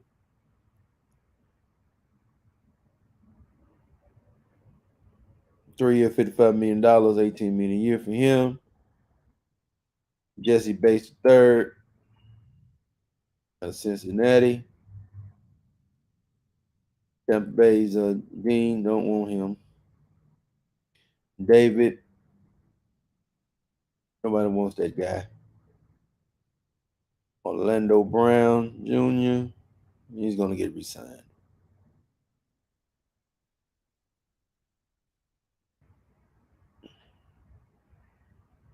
Payne, Washington Redskins. That's a stout run defender. That'd be, yeah, it's $20 million a year. So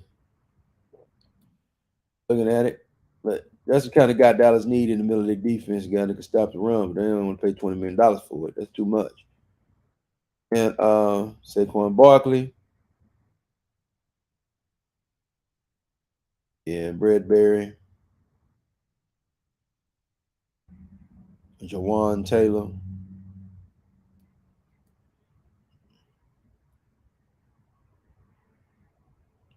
His nose tackle.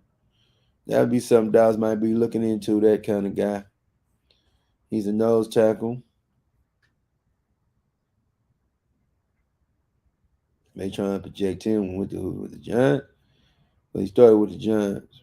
So that's a guy that Dallas need to be looking at. D tackle, free agency. Safety Poyer. No, we ain't interested in that. Dalton shows we're not bringing him back because we got two guys already replace him with Jake Robinson and Peyton Hendershot. We got replacements for that shit. And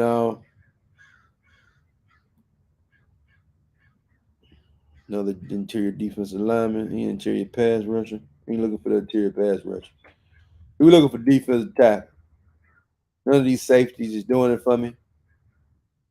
None of these safeties are. Linebacker Edmonds, that might work a little bit. Jimmy Garoppolo.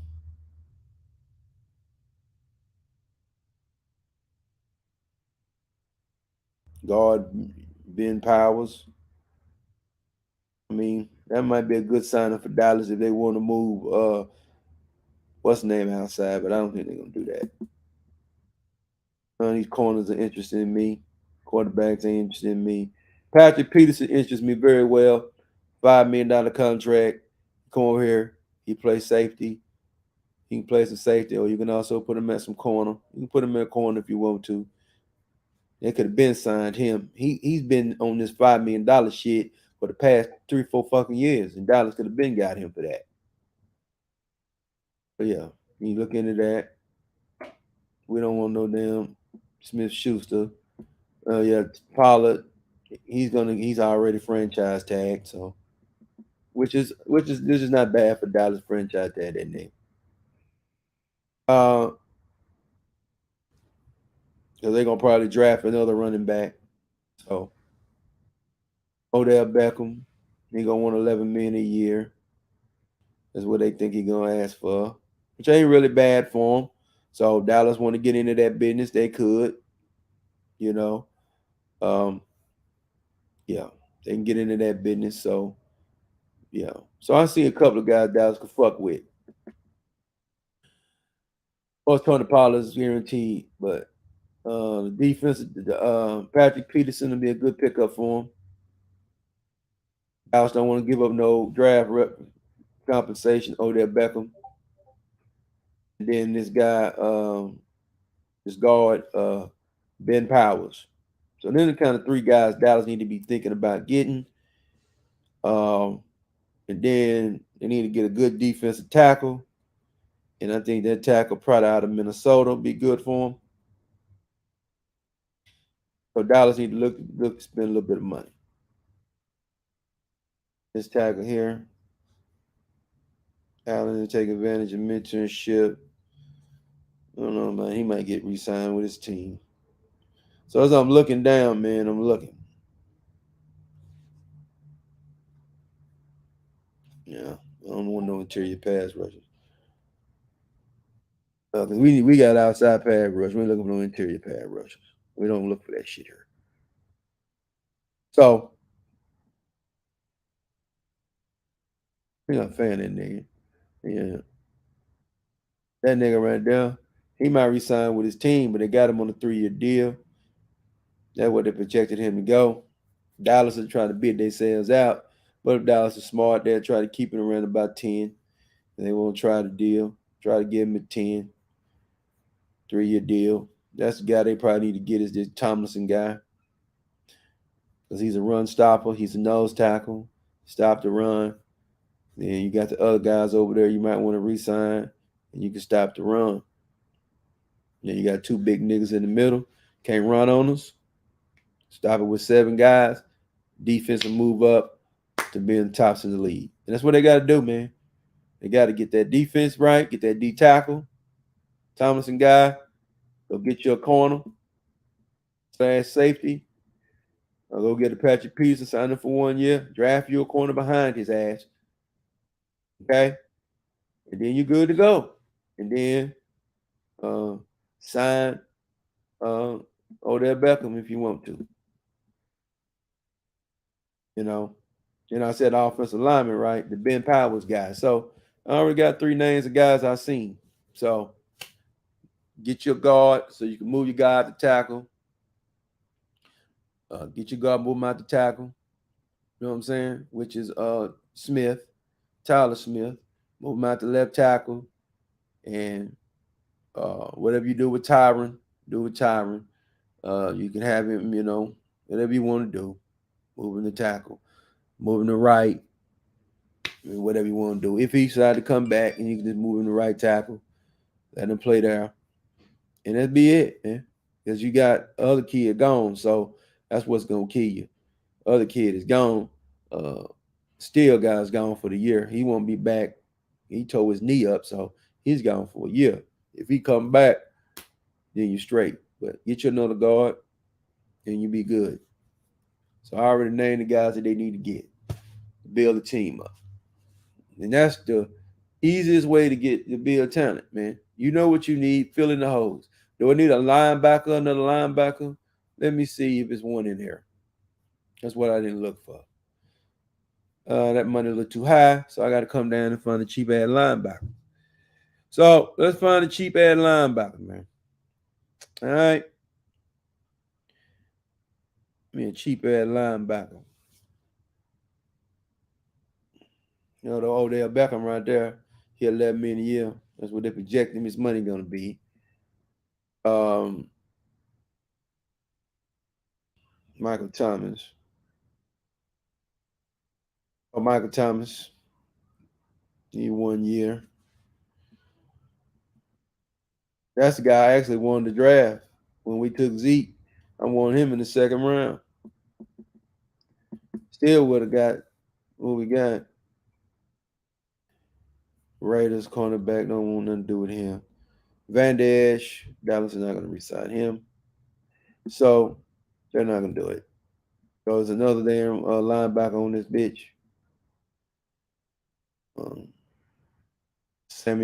Jimmy Ward. Interesting dude right there. That might be a guy Dallas might be interested in putting on their roster. Come play safety. The linebacker here. Shaquille. Anderson, about Shaquille Leonard. In 79 grade. He 23rd at the position. I don't know nothing about him, man. He might be, let me see, he's a 6'1", 235-pound linebacker. He moves well enough and is not a liability in coverage. So, yeah, so might need to look into him.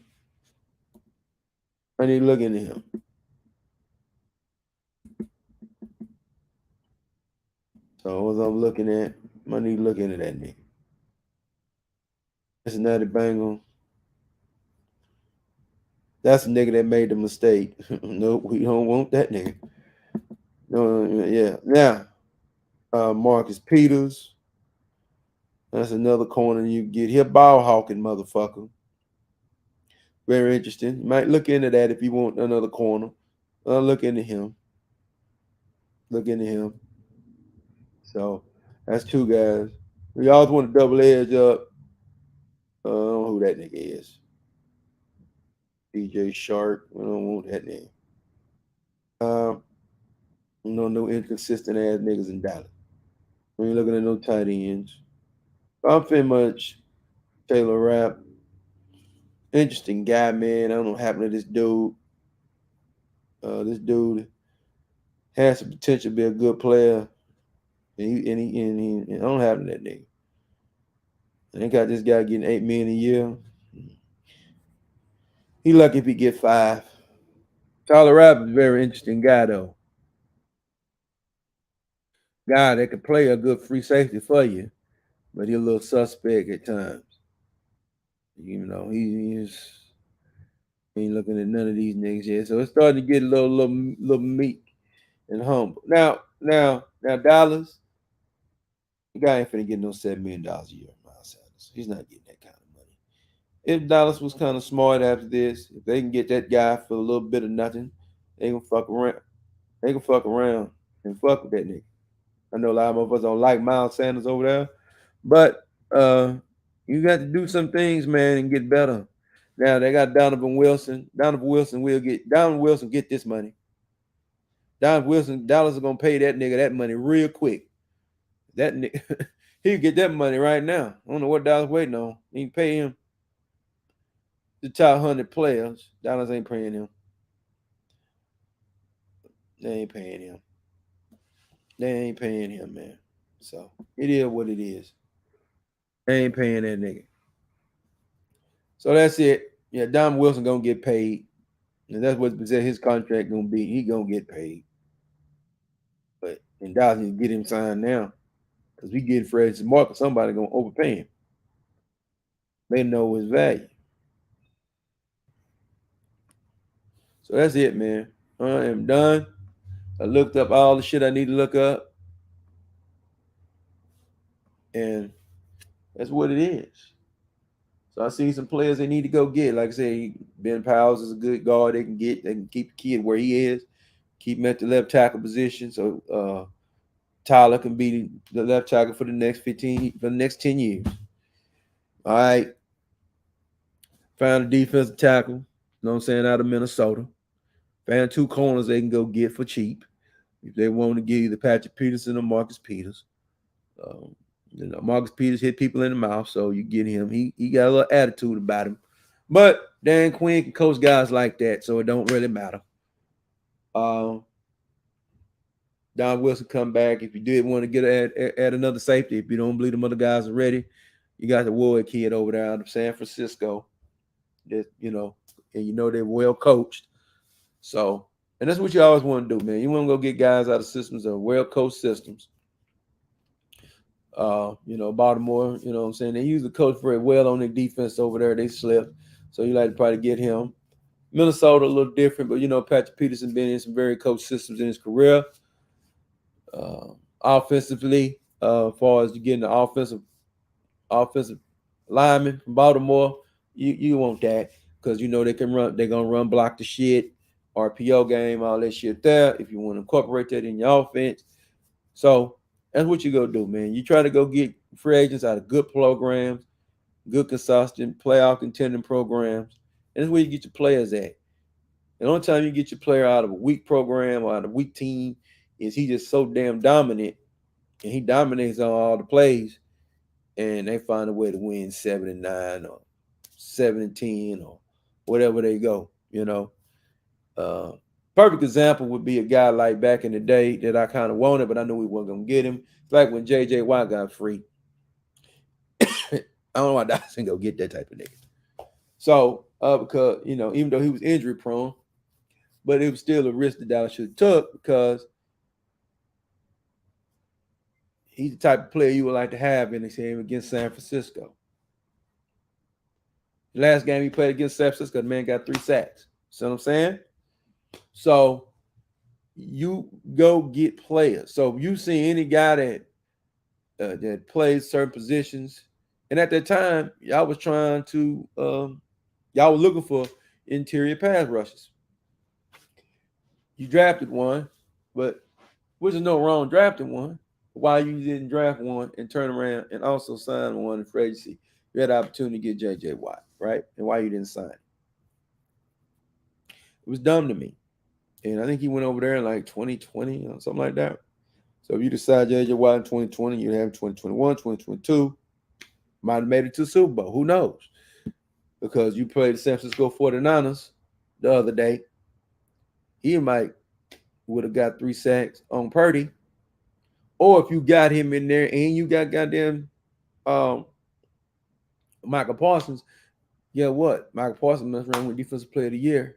Let's run get 3-4 more sacks on the season. Why? Because now you got to hold the inside up. So you got to make a decision of what you want to have. But at that time, you was looking at you had the little 2 inside linebackers at the time. So you thought you was good when you had Van Der Esch and motherfucking Jalen Smith, and you realized Jalen Smith couldn't play any damn more. So you had to move around with him. But actually, he's a good run stuffer, but he's terrible in coverage. Where Van Der Esch is average at both. All right. So that's what you're gonna have. You got to get great up front.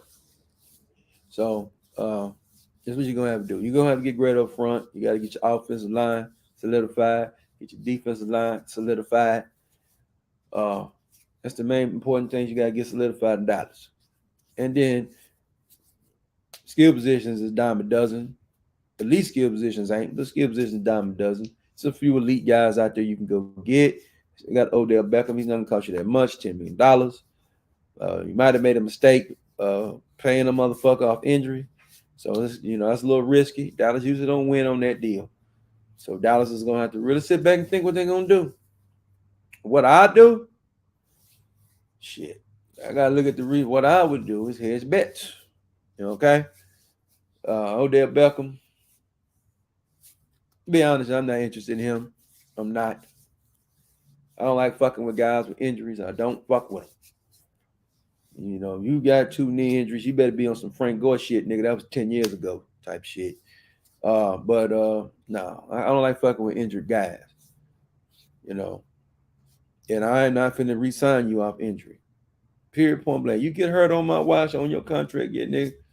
It better be a mind. It better be a broken leg. It better be a broken fibula. It better be some shit that ain't gonna hurt, ain't gonna impact you too much. You ain't tearing ACLs and MCLs, PCLs on my watch, then you finna get checked, bro. I'm finna fuck over you. All right, I'm gonna tell you to go test the market. And if the market say you worth what you're paying me, then I'll be like, just give me right for first refusal, goddamn it. That's all I ask the player. You tell you that. All right.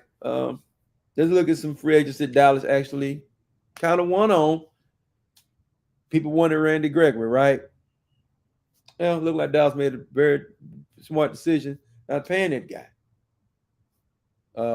That contract they put down was an on-purpose contract for him not to sign. They tried to play us. Dallas Cowboys are trying to play the fan, and they signed him to this instead of laying contract. And guess what? Dallas was right. What that means? Well, he went over there, got injured. He over there beating people up, hitting people in the face, and doing all kind of fuck shit. Look like them wish they'd put him on the same deal, right? So actually, Dallas was smart to sign that nigga to that type of deal because he's over there in Denver acting an ass. They're right. Sometimes you gotta give people credit when they're right, man. You know, and Dallas was in the same position. Amari Cooper. Well, we needed Amari Cooper. Was he gonna beat San Francisco for us? Because the same guy, because TJ Hilton was getting open all day. Gallup got open pretty much a few more times than when he got it. It was quarterback play not getting it done. So, end of the day, what was judgment day for that Cowboy team was defense was good enough to not let nobody run over their ass to death. All right. It was good enough in the playoffs. Good enough not to let nobody run over them because they ain't let San Francisco run over them. Running game was non-existent. Why? Because of the offensive coordinator. They ain't going to call no damn run plays. That's why he's out of her because he's not committed to running the football. He only runs based off the success of the run game. He don't run based off setting up the run game. He run based off. If he don't get 5 yards, he's not going to run it. So that's why with the Chargers, perfect place for him. Perfect place for him because they don't give a fuck. That's why I think he picked that place. He picked that place because they don't demand no. They want the quarterback to be the star. And that's Kellen Moore's thing. He want the quarterback to be the star, not in Dallas. Quarterback is not the star in Dallas. The star in Dallas is number 11. The leader in Dallas is number 11. Ain't the fucking quarterback. So they need to build a team that's conducive for that defense to lead them to where they want to go. So that offense don't have to be nothing but just don't turn the damn ball over offense. That's all they need to be. Let the defense get you the shit, run the ball, play action, pump action, pimping to Lamb and Gallup, the tight ends, which would be Ferguson and Hendershot. Running backs is definitely going to be Pollard. It could be Ben Robinson if Dallas want to go that route. If they want to go free agency with offensive linemen, they can go that route. And then they have Ben Robinson and Pollard, boom, cooking with gas, pretty much looking a little bit like a jet backfield. Basically, you'll have LaShawn Johnson and a poor man's LaDainian Tomlinson. That's who Ben Robinson remind me of. Poor man's LaDainian Tomlinson. That's who he is. So you had that dynamic if you want to do that if you was Cowboys. So Dallas is in a good space far as what they can get. It's good players in the free agency market to go get. It's a decent draft where you go get what you want. But you're going to have to make a decision. You know what I'm saying? You don't have to go out here. You're going to have to spend some money. But you ain't got to give up no draft capital to get nothing. So make a decision. But what I would do, if I realize that I'm not bringing Zeke back. I'm not bringing him back. I'm cutting him and moving on. And not that, I'm cutting him, moving on. Moving on. Too many backs in this goddamn draft. Moving on. Because all I need Pollard to do now is to do what Pollard do, but I need a back that can also do what Pollard do. All right. So I'll just split the carries. 15, 15, boom, boom, boom. If I can get me a big Brandon Jacobs type motherfucker, or I can get me a big ass back or something like that can do my goal line, I get that. So I have like a 3-back system. You know what I'm saying? So that's what I do. It had me a big ass bell cow, big ass short down back. So that's what I have. Wide receivers, I need to add one more. I can look in the draft or whatever and see what I need. If I'm in a receiver I do get in this draft, I'm getting a fast ass motherfucker. And honestly, to be honest, perfectly honest, they need to get another receiver. But I think they got a receiver in the building. They need to play him. They need to get him in the weight room and get him a little stronger with his leg power. That would be Turpin. And use that nigga on some routes and use that nigga in the offense. And best believe Turpin is going to be used on offense with Mike McCarthy. He's going to send that nigga to clear safeties out of the game, to dig safeties out of the motherfucking out the box, man. Can we dig safeties out of the box, man?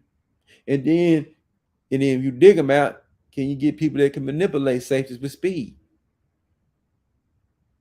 That's what I believe in. It's players over plays. Now the plays have to conjunct with what the players are, but you need to use players and you need to use dynamics. It's all about power dynamics, passing dynamics in this game. If you're not going to motherfucking manipulate these safeties, make these linebackers. Because I tell you right now, if I had a motherfucking nickel, it's a play, man. And I think they need to use that nigga a little bit more. And sometimes, man, a lot of time, you can win if you got one real good receiver, you can win with a gang of no names. How? It's what they do. It's really putting puzzles together. If I got a motherfucker run a 4.2 speed, you know what I'm saying, on my field, he can catch decently. That means if he wide open, he catching that ball, he gone every time. I'm using him. And I'm going to use him in my formations and my running game formations. I'm going to use these guys to where I can set up my offense where I'm in my base personnel and I can hit you anywhere on the field.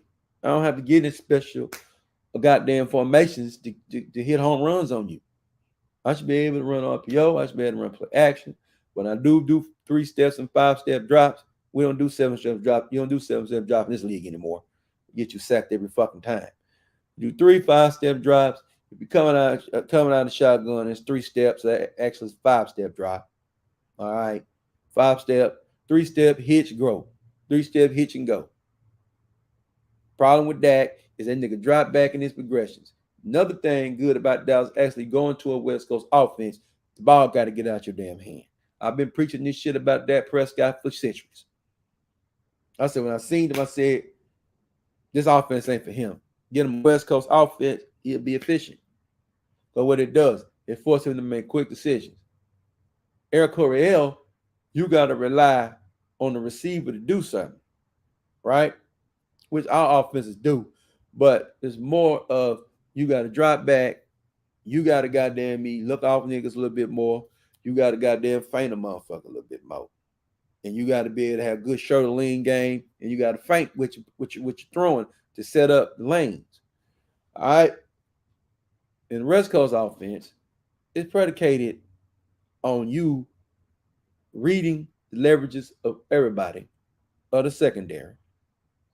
And it's up to the offensive coordinator to give you passing combinations, route running combinations to beat any defense. It predicates on what the coaching got to do. And then predicating on the players able to do what the coaches ask them to do. Beat the man's ass in front of you. That's it. So if they call a play and if shit's covered up, that's coach's fault. Right? If nobody can beat nobody ass in front of me in the perfect coverage, they finally found something. But it's something there. It's gonna be a check down. It's gonna be a dump off. Something gonna be there. So when you drop back, boom, you might see Dak and say, well, he captain check down. But yes, he's gonna be checking down a lot early in the game. He gonna drop back 1, 2, 3 step, check it down. Boom. Go run the back, get 4, 5 yards. Boom, bam. Run the ball, get 3 yards. It's gonna be slow. But after a while, defense is gonna tired of getting ushered down the field like that. Then in the middle of the spot, you'll hit that 15-yard seam route to the motherfucking tight end. You must run, come back, hit that damn 10-yard slant to motherfucking CD Lamb. All right. And then, boom, running game going good like it's supposed to. Late in the game, now, play action pass.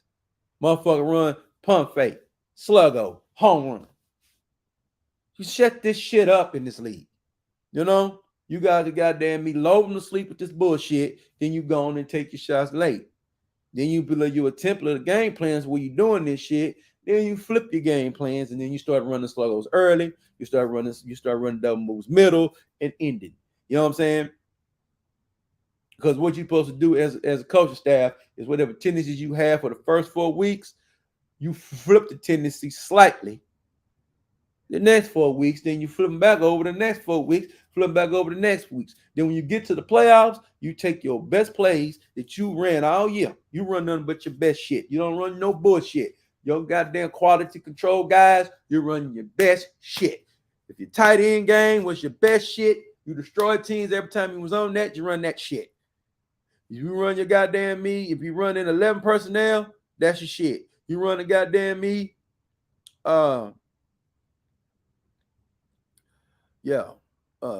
personnel, which is 2 tight ends, 2 backs, 2 tight ends, 1 back, 21 personnel. You running whatever you running, man. You know what I'm saying? You run your best shit.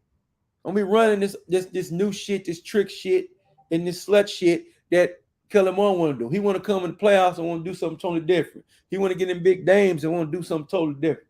That's why Tampa Bay was whooping your ass all them damn years. Because you came in there in them fucking opening day games and you wouldn't run the ball. And guess what ended up happening? Teams ended up running the ball, beating the shit out the motherfucker. People telling me, well, you can't run the ball. I don't give a fuck what goddamn Kansas City couldn't do. I couldn't give a fuck what goddamn Eagles can't do. I don't give a fuck about what other team the Saints can't do. We run here. You're gonna beat me doing what I do. You're not gonna let you beat me doing what you want me to do. You got me fucked up. Do I make adjustments accordingly? Absolutely. But I'm gonna make my adjustments accordingly based off what we do. I'm not gonna make adjustments based off what you want me to do, and now they dictating to you. That's why Kellen Moore had to get the fuck out of here, because he don't dictate shit. You know, he's what you call a chameleon coordinator. He's going to try to adjust to what defense is doing to them. No, you make defense adjust to what you do. That's how you run, because last time you offense. You offensive. You got to make a motherfucker adjust to these hands, nigga. So hands and these feet and shit. Then you make the adjustment, motherfucker. Hey, you already went high. You went to 1, 2. And nigga keep them hands up a little too high. You go 1, 2, hit it to the liver, nigga. That's the run game, nigga. Hit to the liver on their ass. Liver shots. Yeah.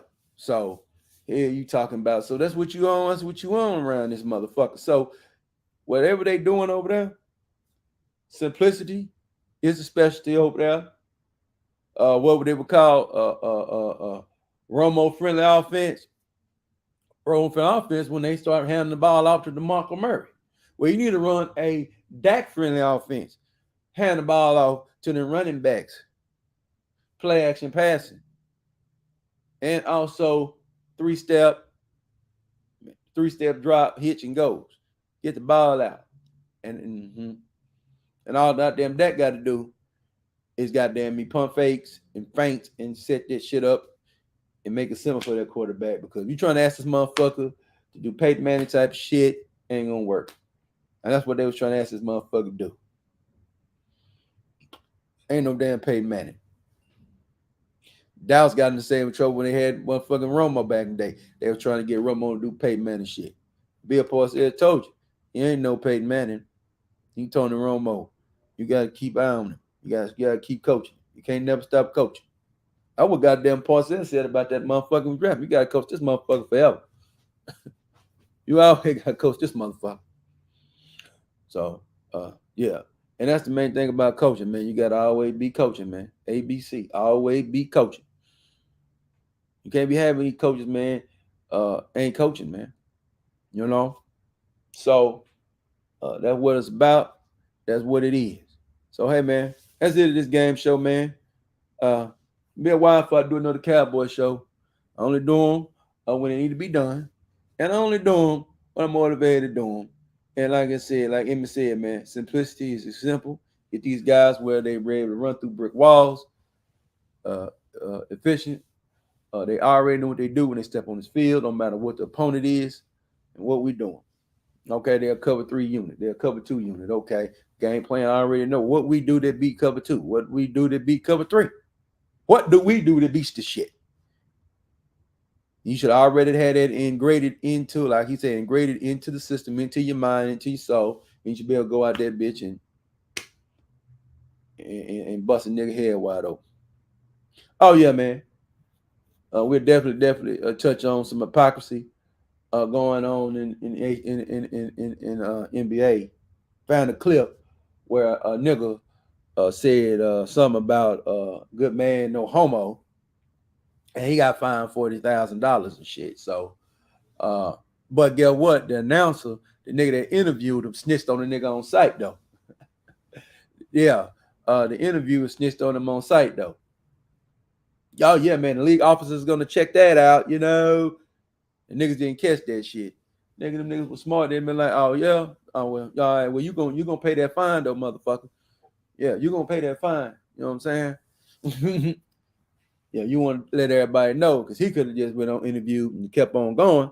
White boy want to snitch on the nigga. Yeah, man. They find any way to get you niggas money. If you saying, you say anything about it, no homo, they gonna say that's a derogatory word now because he said no homo. Man, get out of here, man. Boy, they trying to find niggas on words, nigga. Boy, words cost money, nigga. Words cost, nigga. Words do cost, nigga. Words start wars, though. So let's keep it 100. Words and women start wars, nigga. and words over women definitely gonna start a fight. Yeah. But that's all we got to say today. We getting ready to get up out this bitch. We're going to close the doors on this motherfucker. This is the Prince Pierre 9.5 Live. Yeah, man, presents the game show. This edition was we just talk about them bars for a minute. Everybody that visit the game show, we gladly appreciate you. Yeah, man, always like and sub to the game show. Help this motherfucking show grow. Anytime we come on, it's the right time, man. We always stay on game code over here, man. We talk about this game, rules and regulations, the realism, no bullshit. Yeah, man. Anything we did use was fair use. Only reason I cover shit up on this show, because hey man, I have to protect my goddamn property around this motherfucker. Coming up soon, man. We're definitely gonna do this show here. I don't know why I can't do this show, but every time I want to do it, something always come up. I may do these other shows, but can't do that one for some reason. But I go by field too, and it's A1 in the game. We're gonna always keep it A1 in the game, and that was wrong with Dallas. When we scored them, wasn't enough A's, wasn't enough A play, man. And we have to grade A play around this motherfucker, and we gonna keep it real. So we gonna get ready to get up out this motherfucker, and we are out.